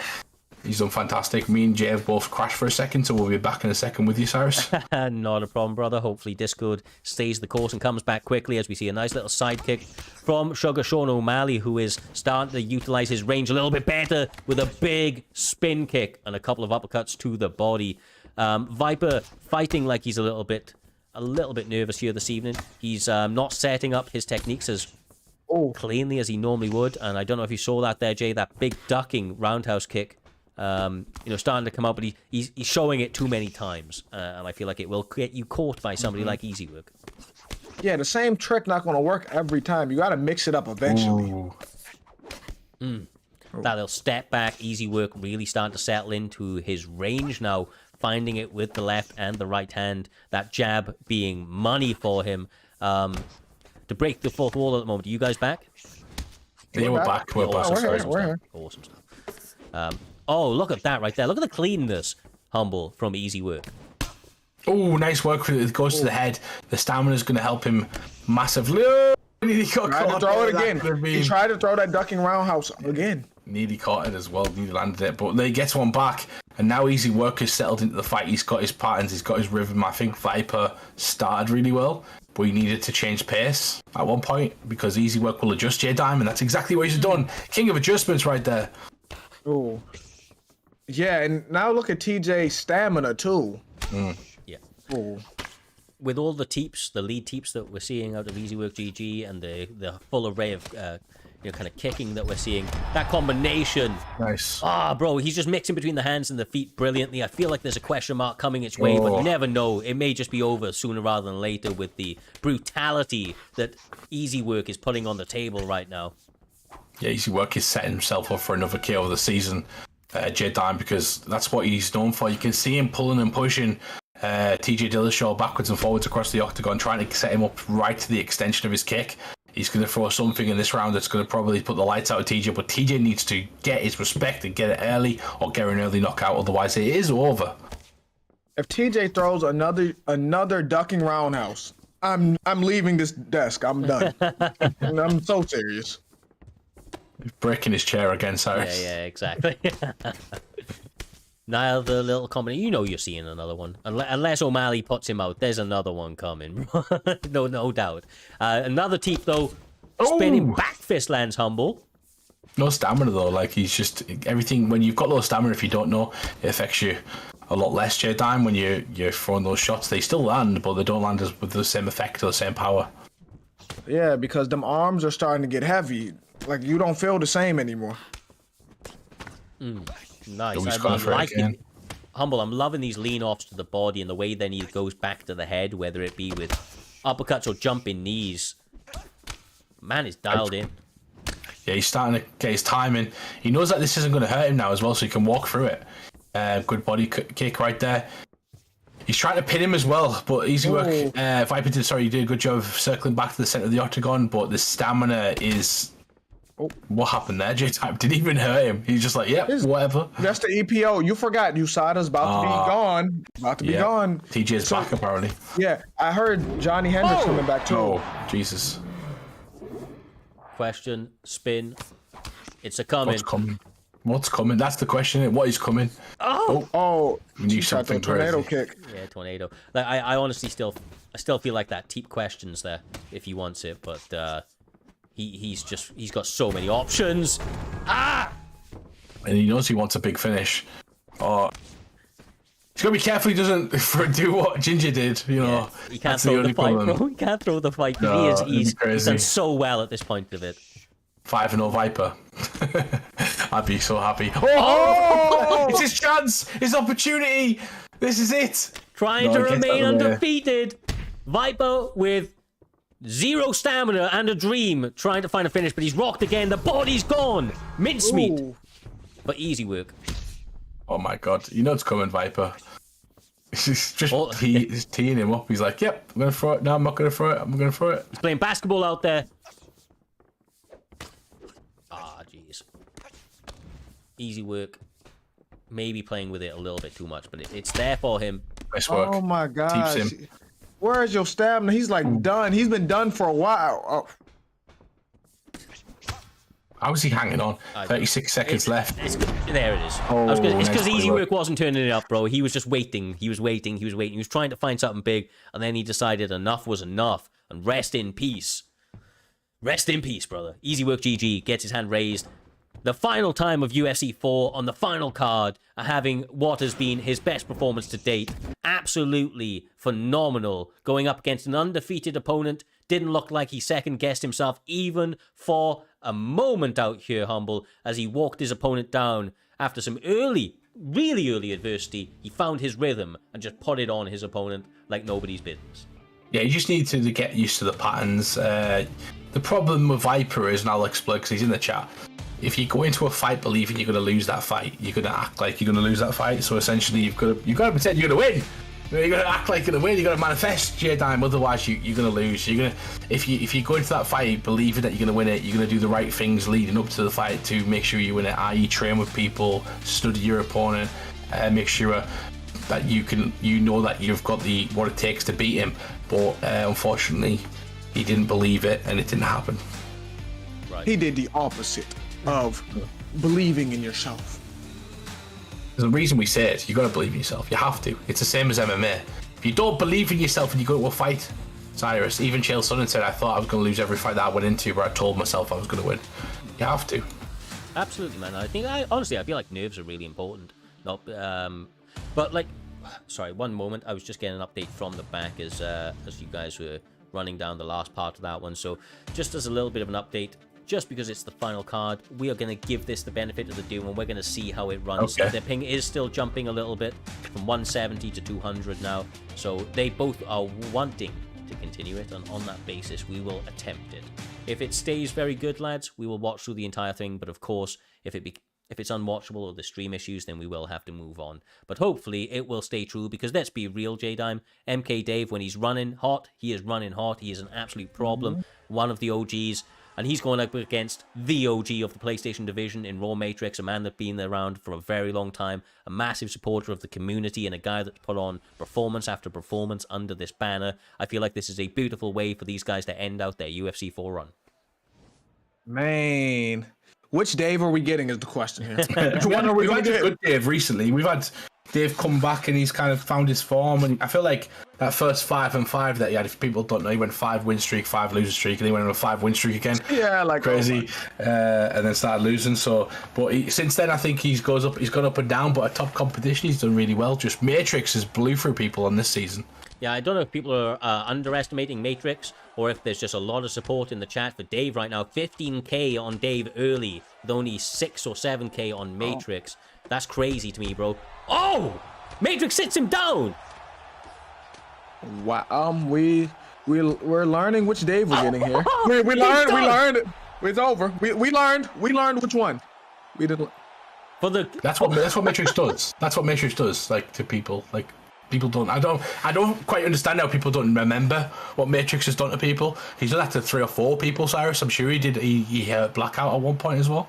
Look, it is a kill or be killed mentality Raw Matrix has. He is fuck man, he's a fun guy to watch. I ain't gonna lie to you, bro. He comes out here, he always puts it on. One of the true OGs of this league when it comes to the PlayStation division, for sure. Been around from the very, very beginning, like I said. Whether it be inside or outside the cage, he's putting in that work, and he's always supporting his team and the league as a whole. I couldn't see a better guy get his hand raised at the final card of UFC 4, and I'm sure he's going to be very happy with that.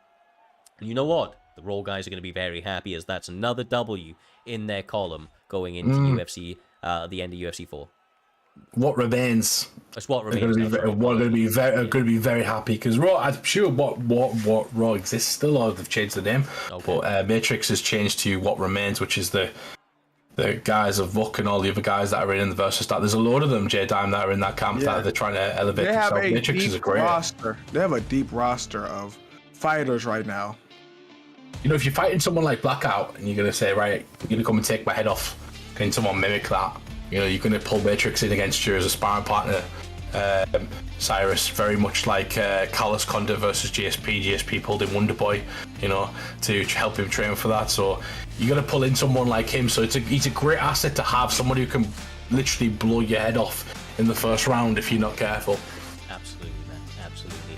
And look, like I said, that performance from Raw Matrix, I feel like for a guy that's had some ups and downs, for a guy that's been so consistent and committed to this community in terms of inside and outside that cage, for him to come out here and end out this entire thing with such a massive W, you know, I just feel like that's massive for him. I do feel like that's great, and it'll be interesting to see kind of like what confidence that gives him going into UFC 5. You know, because he's always had the abilities. Sometimes he just doesn't turn up, much like Dave. But tonight he really turned up, and one of his best performances to date. But lads, the next one here is... Ooh-wee, let's go.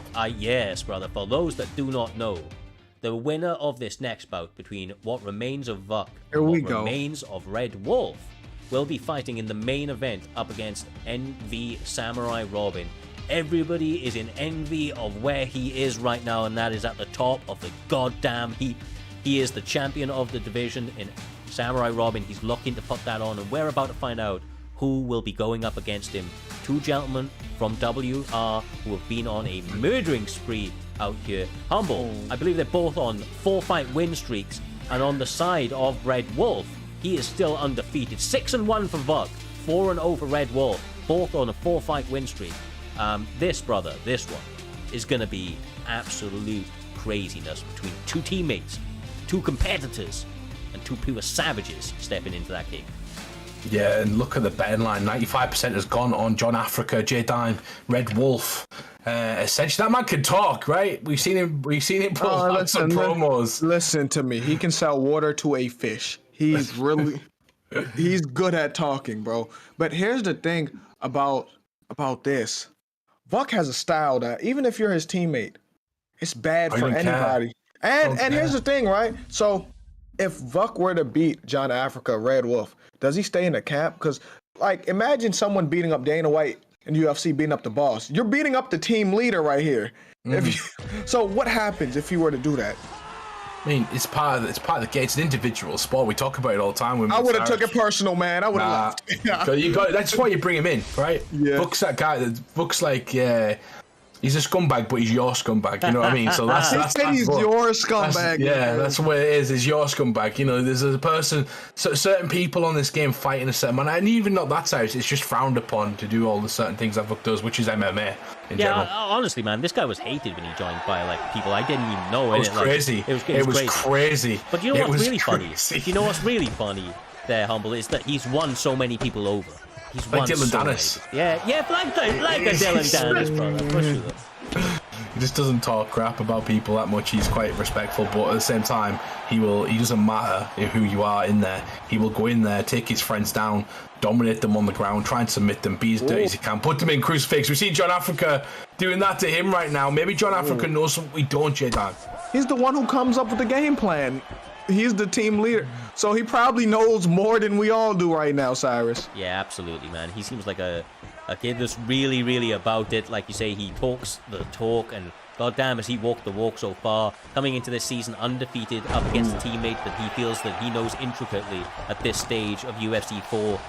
You can see that he's trying to utilize what he feels is his advantages. And so far, so good. Although he does get clipped. Nice, clean left hand from Usman. You gotta be careful of those shots. And John Africa did call out Samurai Robin. He mentioned having some issues with another league or another couple of leagues where he's supposed to fight for multiple belts, blah blah blah blah. But in PT, those guys have not fought yet, and that's what he wants to do. He wants to continue where he left off in his own rivalry, Cyrus, and essentially build upon that in PT. A lot of history between those two, but it's the first fight for us if they do fight. Yeah, absolutely, man. Absolutely. That left hand is clinical right now from Usman, but the body work from Red Wolf is really starting to take a bit of a toll. I feel like the game plan from him has been very, very effective so far, although he does need to mind those three-piece combinations and this clinch work, J-Dime, because Usman does hit so hard that it won't take too many to equalize it out of it. Yeah, and if John Africa or Red Wolf has an advantage, it would be in the striking. But I don't know. Vuk may have closed this gap. But like he's getting stuck in this like mid-range, Cyrus, and we talked about earlier on with somebody. You can't like. It's Vuk gaming first of all, and the jab and the straight from Usman. The jab and the straight from Usman is like two jabs and a straight from Burns. You know, it's a brutal sort of 5-star jab and a 5-star straight that you've got to get out of the way of. And Red Wolf keeps getting caught with it and flustered. I feel like this is a better position for him, but maybe I'm wrong. Well, this is exactly where Vuk is going to want to be. He's often done his best work on the mat.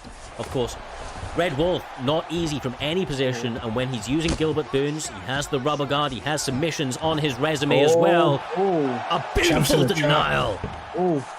Nice work. He's going to go for the submission. No, he's not. He's going to go for the transition. Yeah, there's not enough time. Okay, fair enough. Maybe he tries to get the posture up. Yeah, he does. Obviously blocked. Champions in the chat as well, keeping an eye on his future opponent. Maybe he's telling them what to do. Maybe he's predicting the future, Cyrus, because he's just said leg kick and nothing else. So who knows? That's cryptic messaging from Samurai Robin. Yeah, he was calling it out a little bit earlier. I feel like he's made reads.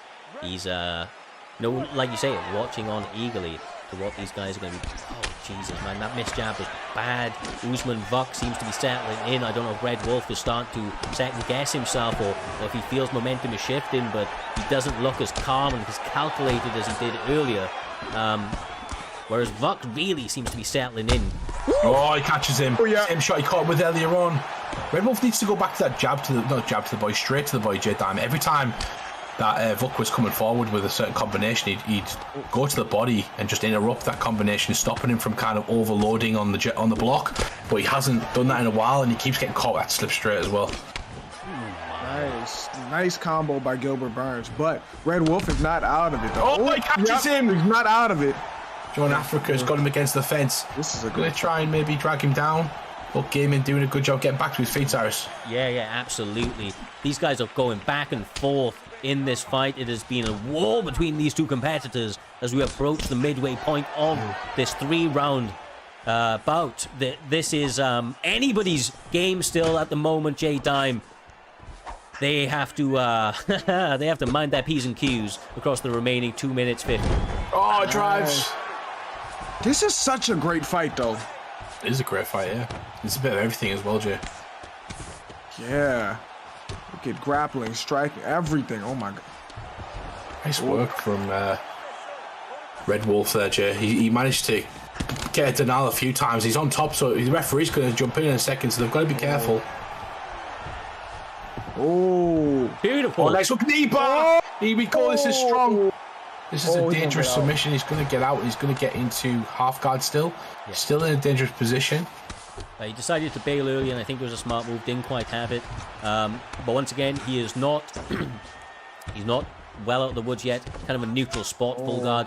Although Usman doesn't have a lot from here, he does still manage to take the back, Jay, in a really nice series of transitions.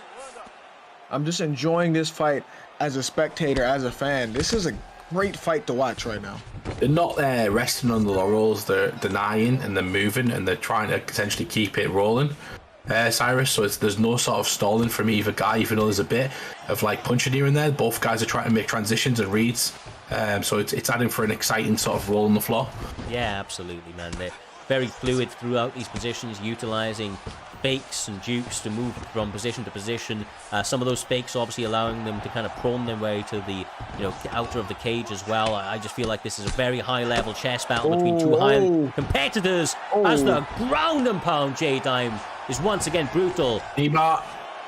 Oh, he blocks it. That was death right there. Yeah, he saw that coming, right, Humble? That was on the cards. Low stamina and everything. Although no time actually. Yeah, I was going to say there's just not enough left, but yeah, he did a good job tonight anyway. That's a tough round. I feel like he needs a knockout. I feel like Red Wolf needs John Africa needs a knockout maybe. Even though it's been close, there's been points. Fuck Gamer for me has edged out the end of both rounds, J-Dime. That's for me though. Maybe I'm wrong. I don't know. Whatever I think could be wrong, because I don't judge. Guess what? It's not wrong. Oh, it's not wrong. Red Wolf means business here this evening. He talks all the talk, all the smack talk coming up to this one. He wants that opportunity at Samurai Robin, and he's having to go through his teammate in a absolutely grueling war. Is he even going to mentally still be there? The concentration that this is taking to get through this one at the moment, Humble, is next level. These guys matching each other step for step. What a warm-up fight. And if anything, if Vuk Gaiman's had his shot. Vuk Gaiman last season had multiple title shots. Vuk Gaiman's been up there. Red Wolf hasn't yet. He's got this history. He should be fighting for his life, J-Dime, if he wants this. If he wants to continue the story, if he wants the book not to end, the chapter to continue, he needs to essentially keep the pen moving and finish Vuk Gaiman, his teammate right now, to fight Samurai Robin in the main event. Whoever wins this fight earned that title shot. They earned it. Like, this is... Nobody's gifting these guys shit right now. They are taking it with both hands and, trying to run away with that championship opportunity. Rocks on both sides, equal neck and neck for stamina. Missed head kick from Red Wolf. That could have been problematic. That's over. He ducked it. He's got no stamina. He gets jumped. This is such a great such a great fight right now. Absolutely. And god damn, man. Toby Ruins MMA obviously enjoying the action, all the biddies and the subs coming out. He says use this as motivation as these guys continue to duke it out in the center. Nice work. Gets the... He's going to have to go after him right now. That's the problem with that. You trip them over, you come back up with no stamina. You've got to essentially get out of the train there, Cyrus. But Usman is pressing forward. Yeah, for is he in southpaw, by the way? He is, isn't he? He is in southpaw, yeah. Right hand's forward, throwing that left hand. does open up different types of shots. I mean, people still don't understand that how you stand and your opponent's stance has a big difference. And the left hand's got heat seekers on them, Jay. Gaming, punching his ticket. Red Wolf says no. 55 seconds left of this fight, and he's gone. Early lead. He could have this. He got to time this with his life. No way. He has to do this with his life. He's got to try. I feel like he might be eating a clock, though. Yeah, this is really good defense. Really good defense. It's over. 20 seconds. He's not going to let him up. Fuck, Gamer's not that type of player. They let each other do shit in this bout. Absolutely phenomenal fight between these two teammates. They should both be holding their head high as they go. Steps over him. Yeah. He steps over him. But Gamer's like, fuck that. Yeah, he's just. I mean, John Africa could talk the big game, he can fight the big game, but has he won? That is such a great. Goodness, there's so many high-level people in that camp, and that shows it right there. Yeah, absolutely, man. The way that they came out truly had the the hearts of champions out here, as V-Pain is saying in the chat right there, and real recognizes real, and they're getting a lot of respect throughout everybody in the chat and obviously on this comedy booth. Was that 30-27?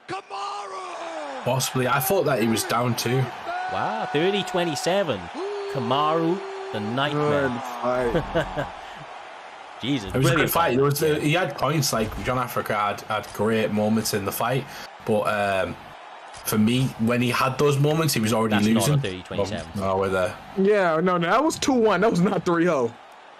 Yeah, fair enough. Look, well, it was cut the judges and myself, so just saying.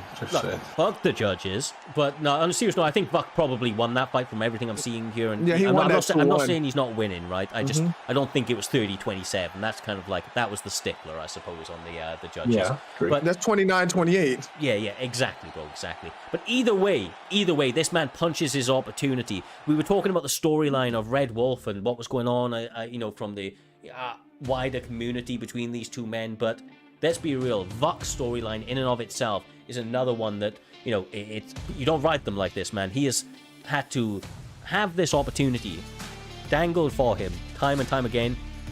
He has worked so hard to get to these positions and hasn't quite yet really kind of got himself over that hill. He has his final opportunity. Last dice throw? Last dice throw? Last dice throw for him. Last dice throw, man. I feel like Vuk pushed all of his chips into the center, and he is ready to just find out where he lays in this community as a whole. Does he have what it takes to become primetime champion, J-Dime? We're about to find out. Well, not next, in fact, but one more fight after that. We will be going next, my guys, to the co-main event of this evening. I don't want to underplay it in any way. The co-main event of this evening is between two absolute savages from incredibly well-respected camps. The absolute pound-for-pound GOAT in primetime MMA is BFAP motherfucking Trixie, with, I believe, 20 or 21 consecutive wins, which is the record within the promotion. Able to stop Fadinator and reclaim his belt after some adversity out here, Humble. After some ups and downs, he answered the call and was able to stop the only man that was getting close to his record. He's now back on top. He's back in form. And he is going up against EK Elitist, or Ilist, aka Elitist, in a title fight for the ages. The final opportunity the Elitist will get, and the final time the Trixie will have to try and defend his belt. Yeah, mythical character is definitely Trixie when he's a belt champion, J-Dime, because when he essentially becomes champion, he's one of the hardest people to beat in the world. Like, he's incredible, absolutely brilliant, and we've seen that when he came out of nowhere. Like, he was losing fights here and there, he'd lose the odd one. Fadinator looked unstoppable. I remember Swaggy going on record saying you'd have to crash a spaceship into his house to beat Fadinator. And he came out and he just dominated that fight in the best way fashion. And he looked like his old self. And he's not stopped looking like his old self as he's been champion. So it's going to be difficult for Elitist to take this off him. It's going to be very difficult because Trixie gets better once he gets that belt. A lot of people do, but Trixie specifically, because for him the challenge is getting back there because he had some bumps in the road. But once he gets that title, once he gets over that hump, he's almost unbeatable. Yep, and just to quickly say, everyone, get your bets in right now, Cyrus. But yeah, he's right. He's 100% right.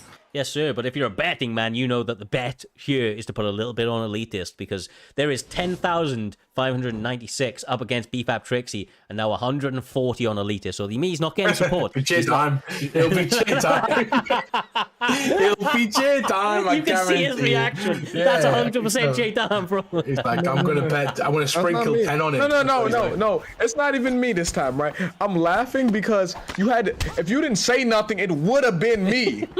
Look at me. We start the championship fight. Trixie takes the center of the octagon. Is this lightweight? Yeah, lightweight. But I was going to say, I think it's lightweight anyway. But Elitist, right? The way that he came out into this fight, he absolutely tried to let go with a really, really heavy combination. He's trying to get some respect of Swift Trixie, trying to damage him early and just make him second guess those entries. What just happened? Okay, I'm not sure. I was just checking. I like the stance. He's constantly switching stances and kicking the leg and going with a different sort of combination. Nice. Trixie just landed a barrage of shots right there, J-Dime. Yeah. To me, this is going to be a high-level striking match. Can't say too many of them. Oh, my. Alita with the Jesus. The shots are like they're penetrating shots, Cyrus. They're literally damaging every single blow that they kind of landed. Yeah, absolutely. Why is his name EK Badger? That's. I like that name, better. I don't. Yeah. You know why I don't like? You know why I don't like it? Because of the numbers. Because of those numbers. He thinks you're gonna lose to Trixie already, because there's no way anybody with numbers, as Jay would say, in his name is any good. But he is good, Jay. Unfortunately, no, he's good. No, he's actually good, but it's a rare occasion. But you know what I think he shouldn't do in this fight? You know when he throws that lunging jab into the lead roundhouse? If Trixie picks up on that, he's gonna get caught. Absolutely. And he will. Oh my god, the steps back from EK Badger looking so dialed in here this evening, utilizing some of the lunging strikes really effectively. They're very, very interrupting. They're still a very underestimated part of the game. But look at the combos, Humble. Yeah, if you didn't notice it, Badger jumped under the hook of Trixie. He's really doing a good job evading certain strikes. Trixie's done a good job. His leg. Kicked his leg. Beautiful work. Goes head. Goes body. He's got to be careful on the exit. He knows that now. Trixie knows that the kicking range. Badger does kicks correctly. I talk about this all the time. When you come together in the center and one guy moves back, that's when you throw the kick. When that guy's moving back, because they're going to walk into it.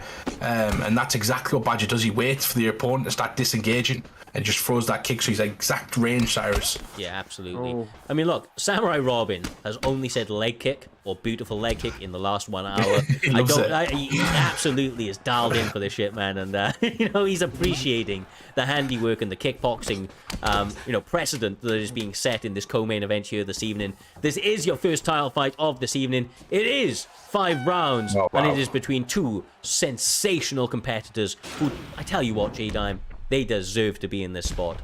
Absolutely. You know Trixie does, but Elitist, the way he earned his way into this position to max out and to, finish off the season in a title fight with that last opportunity. He's obviously worked hard for this, and you can see he's taking it seriously. He's really answering the call, and for my money, may even be slightly ahead after that first round. Elitist is nice. Elitist is showing he belongs. Not just that he can compete, but that he belongs here. Yeah, absolutely. I think Trixie's going to take a second because he did last round. The unorthodox defensive sort of style from Elitist is causing Trixie problems. Or the leg kick especially. But Trixie did start picking up on it. He started going with the uppercut more. So his opponent when he was ducking, he was catching him. So we might see Trixie start adjusting a bit quicker, Cyrus. And we know what second rounds mean when you're a Trixie fan. Yeah, exactly right. Historically, his best round, he has the majority of his finishes. Approximately 75% of his finishes come via second round. And checks, I don't know what's happening there. He's accidentally pressing it. It's actually maybe he's fat fingering his Yeah, thumb. I do all the time. he's so dialed in, you know what I mean? He's like so like trying to be laser quick with those Trixie! Oh my goodness. Prime time goal has got him lined up. Laser precision. Trixie drops him down. Why would you throw a head kick that close when you're hurt? Take your time, recover, get your bearings back.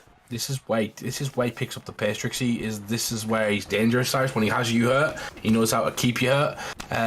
So Badger Elitist he's got to mind his P's and Q's, as you say, Cyrus. Absolutely. Look, Swift Trixie realized that this is, the second round. Look, Toby Ruins once again dropped another sub in support of Trixie, and he decided, you know what? I'm going to turn up one more time here this evening. And he's trying to get that second round finish like he has so many times before. You can see the way that Elitist has reacted, though. Does get eaten by a big right leg kick. Whoa. You know Samurai Robbins is loving that right now. Oh my days, he's working everything, Jay. Yeah, now this is where Trixie shows his veteran savviness. He shows the levels. Stamina, though. Yeah. Stamina seems to be a problem. If this goes 3 or 4 rounds, essentially... He put love leg kick. Oh my God. I love the way you just abbreviated it. After an hour of talking about leg kicks, bro. LLK, bro. That's it. I once asked Samurai Robin for a sort of promotion or video, and he just said leg kick in it. That's all he said, Cyrus. Oh my God! Trixie! Waits to get back up. Now Badger's in trouble. Elitist needs to get out of there. He keeps pressing the action. If my bet, J-Dime would be trying to make this go as long as possible now. Try and make Trixie kind of overexert some stamina. But he's getting caught a lot. Man. This is the problem with Elitist, the way he fights really well when he's comfortable, but it's tough when you have to change the pace now. You can't fight how you want to fight because now you're behind. Ooh, nice job. Yeah. It could be 1-1 going into this third round, but this was a massive round for the reigning champion. Maybe even a 10-8 round after a couple of stuns and knockdowns. But let's be real. Luck and stamina-wise, Volkanovski, Elitist, in a fairly solid spot. So J-Dime brings up a really astute point to Humble, and that's that the longer this fight goes, although that normally favors the champion, due to the stamina advantage at this point, as long as he can mitigate that damage, he's fucking laughing, bro. He may end up full stamina by round 5 if he plays it right. Ooh, yeah, you're right. It's just Trixie will turn up the pressure right now. He's going to be really dangerous at the start of this round. Look at the heads blinking already. Against a top tier player like this, J-Dime, you cannot let it get to this point. You've got to do something back. The stamina's got to be way more down than it is right now. Most important round for EK Badger, aka Elitist, because if say you're behind, round 3 is where you start. Now you have the stamina. This is where you have to start. He's standing in front of him as well, Cyrus. He's standing in front of Trixie, in front of barrage of punches, and he's trying to dodge 1 or 2. But there's 2 or 3 that landed, and you're thinking one of them's going to bleed through and end up dropping him, and Trixie's going to dive at him essentially. So he's got to be careful. He can't keep doing that. No, absolutely. The lead up as to the bodies being used. Nice little jab, into a lead leg kick from EK Badger.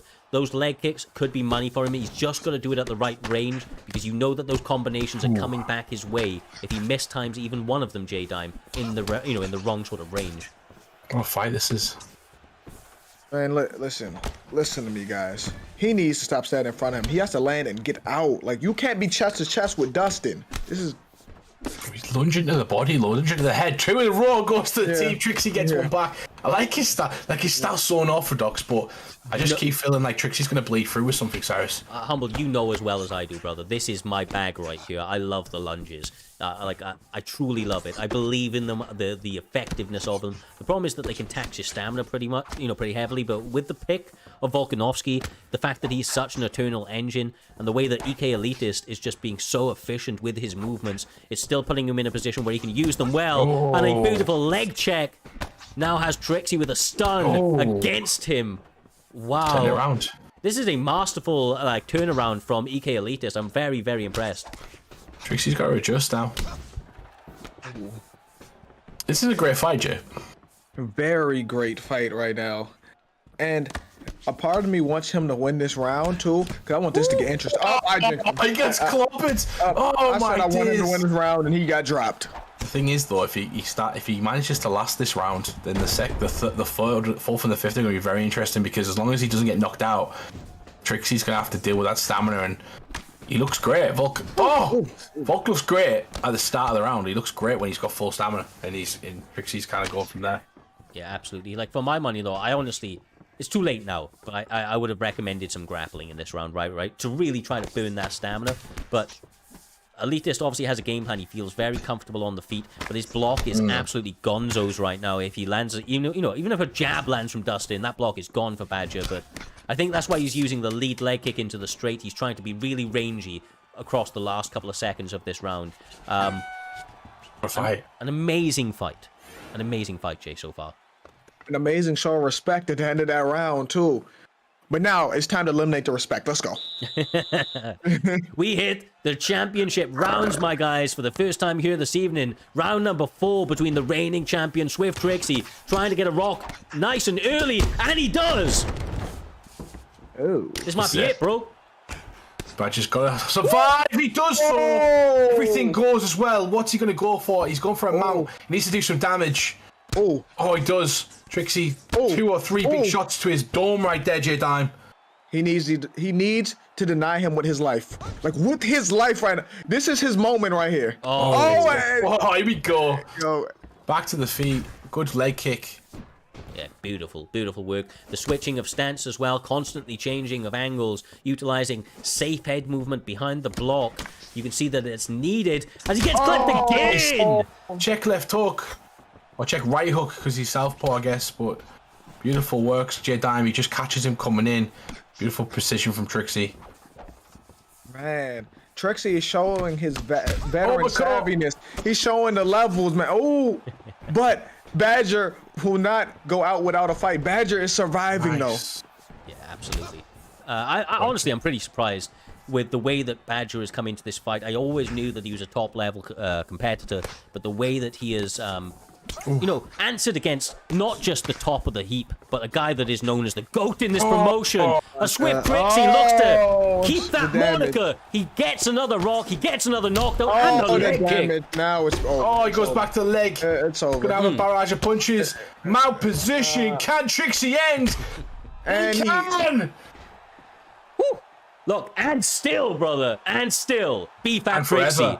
Yeah, and forever. UFC 4 GOAT. Put it in the history books. He is going into the Hall of Fame when we make one. BFAT Trixie has done it all. One of the guys that's been with us from the very beginning. A guy that has evolved his skills year in, year out. He has been the top of the pile for such a long time. We've seen people come close out here. J-Dime and Humble. We've seen the likes on the PlayStation side of Smudges and CVs really putting together massive win records. Of course, back on the other side, his rival, Infadinator, getting very close. Yeah. But nobody does it like BFAT Trixie, the most accomplished UFC 4 competitive scene player that there has ever been. He's won so many competitions in here, our friends over at ESFL and many other places. He's Venom Invitational, multiple time Xbox champion, holds the record for the most defenses, record for the most wins in a consecutive row. And my goodness, the way that he showed up to, here this evening, he had an amazing dance partner, and ultimately it led to the viewing pleasure of all of us here at home, Humble. That was an incredible fight to call, and it's been an amazing journey to call this man's fights week in, week out over the last couple of years. A true competitor, a true champion. 100%. If you're gonna say it, we're gonna say it. BFAT Trixie is the most accomplished Xbox UFC 4 player of all time amongst any league. He's the most consistent from start to finish, Cyrus. When people drop off, he's still there. And what does he do? He nullifies people who think they've got it. They think that they've got his record. They think that they're him, essentially, and then proves that he's still the king leading into UFC 5 as he ends the season undefeated and as champion. It's incredible. Absolutely. Like, honestly, I'm so mesmerized by what this guy has been able to do. He has been phenomenal, man. Like, has he ever taken a step wrong? Do you know what I mean? Like, has he ever really made a mistake?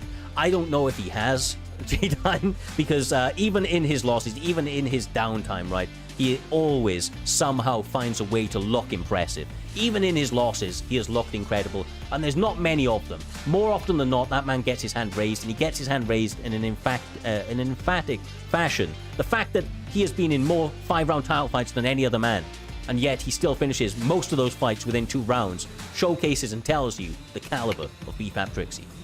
I'm going to tell you what separates him. There's a lot of people who performed as good as him on a night. It's the consistency. He's consistently always at the top. That's what separates good from great. Anyone can have a good night, but no one can do what he did. Look, let's be real as well. Nobody else in this entire community's history ended up having people band together from different camps and making a server called the Blueprint server to get details on how to beat this man. They workshop this. That's crazy. It is, man, but it's like it's real, you know, like it's real. And look, culminating in what has been, or what is, the last event of UFC 4 for Primetime MMA before we take this very, very short break and UFC 5 comes around the corner. It couldn't have been a better run for Trixie, and it couldn't have been a better ending to the UFC 4 story for him to get back on top and get that extra W here this evening. But lads, this entire card is not over quite yet. As you well know, we had 2 title fights booked here this evening. We saw 2 #1 contenders match up in the last fight there, Mr. Humbledink, and we're going to be seeing now the winner of that bout, one of the most polarizing characters in the league. One would say, at least at one point, one of the most hated guys within the community in the way that he performed. Now unrestricted, now with the full array of mixed martial arts at his disposal, is going to get one last opportunity to get his hands on Primetime Gold. But that's not going to be an easy task, my man, as he's going up against NV Samurai Robin, one of the best in the business, the current reigning champion, and the leg kick specialist galore. Yeah, exactly. This is going to be absolutely incredible to end it all. One of the most loved guys, I feel like he's turned it around. I feel like he's kind of become one of the most loved guys because we understand him a bit more. But we can see it right now. Look who he's picked J-Time. Like, I would never think it. Yeah, you know, when Samurai Robin's got someone like Peter Yan, you know, definitely she's a crazy pick. This fits Vuck's style, though. That fits his... This is essentially who Vuck is, if you want to think about it. This is 100%. This is literally he's literally like Marab. Like, nah, he is, bro. He is. This is a sim pick right here. Yeah, on the feet though. On the feet against Samurai Robin, we have to question if Samurai Robin can keep it there. He can potentially try and pick him apart. It's going to be difficult for Vuck to have an equal playing field on the feet, Cyrus. No, it is, right? But like, I feel like Marab does have some heavy hands, and the way that he loads up, it's going to be predominantly boxing. For my money, it is all about Samurai Robin stuffing takedowns and Vuck Gaming checking leg kicks. It's all about that low block. It's all about that low block in this fight, because they're 2 of the best in the business when it comes to their respective realms. I feel like Jay was absolutely bang on with Marab being the sim pick on Vuck, though. Oh yeah. And you know, with 0 rules, Jay, this is Vuck's world. Like, he was always restricted. He was always hamstringed with the bans on certain submissions, but now none of them are there. Oh, a little leg kick battle there. It's crazy because they kind of look alike now that when I glance, because they have the same shorts on. Oh, yeah, I was going to say that. Oh, he's coming against the fence. Really important here. Smart. He didn't just go straight for the takedown. He used a different... Oh, he's the back three. He's put on that juice on his back. He got the baby oil on him. Yeah, he's got the baby lotion. Oh, man. Your main event, lads. Your main event. It is between... I'm always blown away by the striking of Samurai Robin. Now, right now, I know he's taking center, Humble. But some of these combinations on the outside from Vuck Gaming are actually being incredibly effective. They're not as silky smooth, but they're landing, my man. They're landing. Oh, beautiful work. What a beautiful display of grappling defense and offense right there from both guys. But Samurai Robin keeps it on his feet. I'm wondering where it's coming out, J-Time. The LC, the leg kick. There it is, the first one. And we knew Samurai Robin was going to essentially attack those legs. It's going to be more dangerous for Vuck Gaming to shoot from the outside. Because if he gets caught with one leg kick as he's shooting, that is going to damage his leg with a rock, or maybe even worse, essentially. I like that though. He's mixing it in, even if he don't get it. He's not just shooting straight. Sometimes he's clinching. Like, you have to make it a fight. Don't let it be a kickboxing match with him. Yeah, that was the criticism of like the Marvin Vittori pick earlier, right? From I can't remember who was in that fight, but Marvin pick. You've got to mix it in. If you're the grappler out Big Pabst. Big Pabst. Yeah, exactly, bro. Exactly. You've got to mix it up on the guy just to keep that uncertainty of where the fight is going. And this is a really, really good. I mean, if anybody's going to do it though, Jay, it's Vuk, right? He's never not going to grapple you just a little bit. But I will say, just to kind of bring it back around to you, Humble.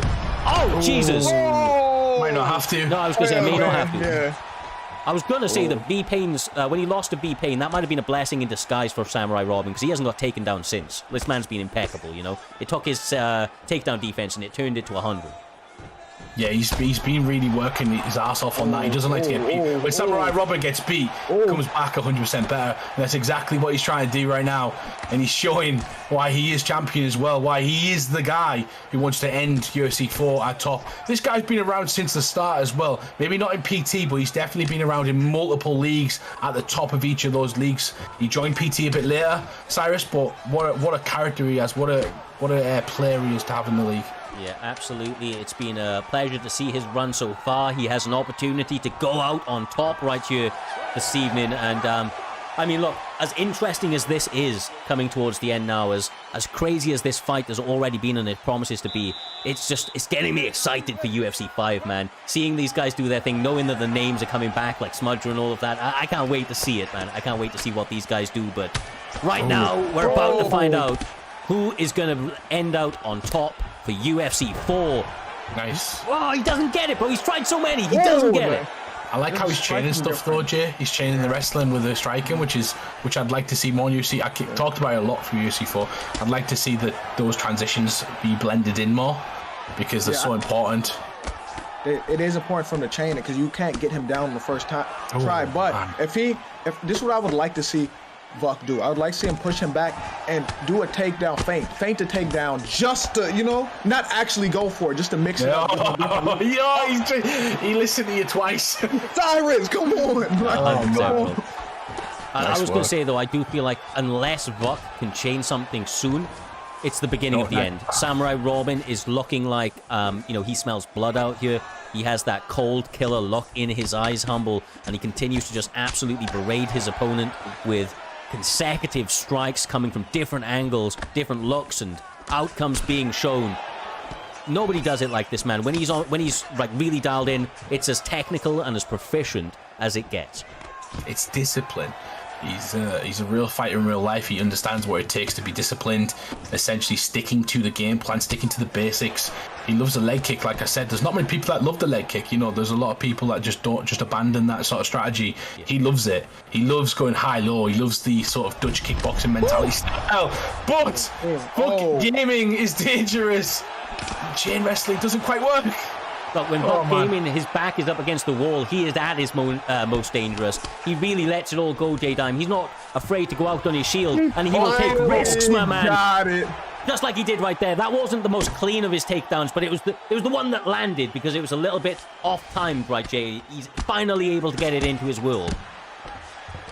This is his moment right here, because if he get back to defeat, Samurai Robin may piece him up again. This is his moment to shine. Every second counts here, Humble. As he's trying to get the ground and pound in, he's going to need to advance position, and relatively soon, with only 1:15 left on the clock. That's not a lot of time to work. Now he's finally able to secure that takedown. You've got to remember Samurai Robin as well is a fantastic grappler. Last week he did get taken down, I do remember now, because he got on top of V-Pain and kept him there for like a good 2 or 3 minutes. So essentially Samurai Robin is a great grappler as well in his own right. It's not the be-all end-all of him being on the ground, which is why he feels comfortable. But Vuk Gaming, this is his world, so he needs to do some offense. In my opinion, Vuk Gaming needs to show more urgency on the ground than Samurai Robin does, because that's where he needs to do the offense. Yeah, absolutely. Only 15 seconds. This is definitely positive for Vuk Gaming. He's been able to work on the stamina. There is still 15 minutes left on the cards as he stands up. And he throws the old Dan Hendo at him, man. Flies in like he did against Bisbin, trying to land that big overhand on the mat. Beautiful, beautiful work. A round apiece Around a piece there, Humble. That's good. Good title fight. This is awesome. Interesting contrasted styles. I do believe that Samurai Robin is just ahead of with the sort of health. And that's the major concern I have in the third round for Vuk Gaiman, J-Dime. But Vuk Gaiman had a better round in that one. He did. But that's why I said on the feet, there's a big difference between them. If Vuk is going to do good on the feet, he doesn't have to. Yeah. Oh, no, he didn't get it.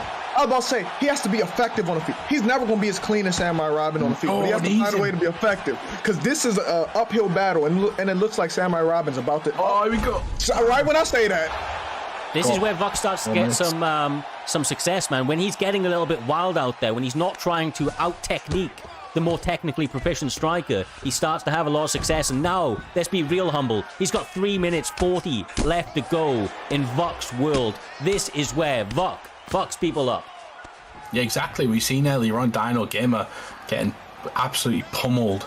And as soon as he got on the ground, he managed to finish his opponent. It is Samurai Robin that we're speaking of, but it's just dangerous because we've got so many options here. The rear naked chokes there, the mount position. Now, I love the fact we've banned all these things because it just makes things less obvious, right? Yeah, you've got less choice. Fluid, Humble. It's just fluid. Much more fluid. Oh, his stamina's not. And listen, even if it was, I'm gonna tell you the problem. He's been in a sub by V-Pain. That's the problem here. If you can get out of a V-Pain sub, you can do just about anything. Absolutely. Nice posture up, though. 2 minutes 50. Utilizes it to get across into side control. A couple of little elbows raining down, but staying active as the reigning champion. Puts himself in an even worse position, though. I mean, right now, Merab is just mauling his opponent, sticking to him like glue, and making this difficult for the reigning champion to stay in it. There's a minute 50 left on the clock, and a little bit concerning if you're in the corner of NV Samurai Robin right now. Just needs to stay calm, realise that he's going to get an opportunity to get back to his feet, potentially get to the sprawl position. Yeah. The problem is with Vuk is he's dangerous pretty much everywhere, but you can't make an immediate mistake, J-Dime. You cannot let him get mount, for instance, because if he gets mount and gets postures up, he's going to damage you, he's going to really damage you, and while your head health is as low as it is, he can potentially finish you. Oh, yeah, and he's doing damage now. This is not what we seen earlier when he was grappling. Now he's doing damage, Cyrus. Yeah, absolutely. This is really where it's starting to stack up because he's starting to affect the overall block of Peter Yan as well. I know it looks like a lot right there, but when you've got Merab on top of you raining down this ground and pound, it's not as much as you may think. So this is really, really good work for him. And honestly, Humble, if he didn't have this going in this round, it would have been over. 20 seconds left. But if he didn't have the success in this round, this fight would have been basically over going into that fourth and the fifth. But 100%. Vital turn of events for Vuk Gaming in this round. If you're Samurai Robin, you can't let him grapple you. You just can't. Samurai Robin's got to keep the discipline a bit more. Find a rangefinder to kind of keep that where he needs to keep it. But I do believe he still won the round, you know. So Samurai Robin's sitting comfortably, but you can't get taken down because getting taken down could be death. You gave Samurai Robin that round? I believe he got knocked. Did he get knocked out twice? Or did I mean, who cares about the last round? We're not seeing judges. We made it. We're not seeing judges. We're not seeing judges. We're not seeing judges. And who cares? You're right. Who cares about that? We're not going to see these judges. Bro, the judges have the easiest job in Primetime MMA because they are very, very rarely needed. The Primetime guarantee has been absolutely in effect for the last 3 or so years with every single one of these guys turning up. In 2022, we had a 94% finish rate across over 1,000 fights set in front of your eyes on these live cards. And going into this season here and 2023 as a whole, you guys have continued to deliver that every single week. And look, I'll be real with you lads. We said it at the beginning. It's been an emotional ride. The last 4 years, there's been highs and lows within this game as a whole, and this community has continued to band together. This is one of our, smaller events in a little while, to be quite honest with you, but it's been one of our most monumental events in terms of historical purposes. It is the final one of UFC 4. It's not always about how you start out here. It's about how you finish. And congratulations to every one of these guys who have turned up here this evening, showcasing the work that they've put on for the last 3 or 4 years, honing their skills and putting themselves into a position where they can showcase them on a platform like this. Truly, truly delivering with the full array of mixed martial arts. It was a pleasure to call these fights with yourself there, J-Dime, Mr. Humbledink. And still, NV on top with NV Samurai Robin getting the big W here this evening. 100%. I don't want to go like rain on Samurai Robin's parade too much, but we do have some thank yous for this UFC 4 community. So Samurai Robin, incredible. Everybody tonight, incredible.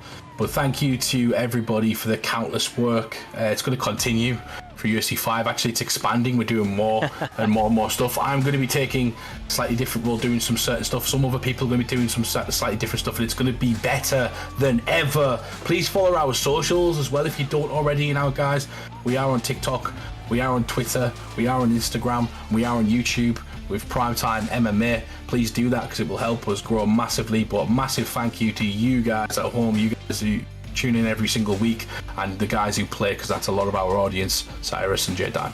Yeah, absolutely, brother, absolutely. And just before we kind of call an end to this entire thing, just to echo the statements of Mr. Humbledink and to extend it, once again, you competitors have been phenomenal. You have upped the levels, and it's kept us on our toes, kept us motivated to upping our level and making sure that we put on the best possible product for you at home, showcasing your skills, and as you've hopefully seen over the most recent seasons, putting together additional promo packages around these fighters to really showcase who you, the fighters, are and what you bring to the table, what makes you unique.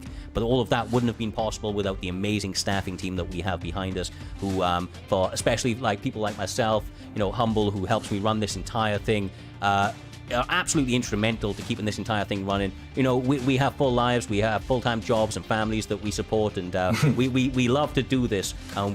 If you honestly, guys, if you knew the stories behind the scenes between from J-Dime, Humble, myself, Doc, the absolute engine in the background, you would be amazed at honestly, bro, you would be amazed at the fact that we have consistently put out these shows week in, week out. At one time we were doing 3 shows a week, we went to 1, and I feel like it only continued to improve things. So shout out to everybody in the back, shout out to you at home, and just one special shout out to myself, as though everybody appreciates love. Shout out to Doc. If you don't know, Doc has been Doc has been the eternal workhorse of Primetime MMA. Without that young man right there, we would have been left in the lurk a little while ago. He puts in an incredible amount of work for me and you guys at home, and deserves a lot of respect, more respect than probably guess. What are you going to say, Humble? Go on, bro. Before we go as well, please do check out our socials for Swaggy Kush this week, because we're going to be releasing in the next 2 weeks while we are off in primetime. Swaggy will not be off. He will be releasing primetime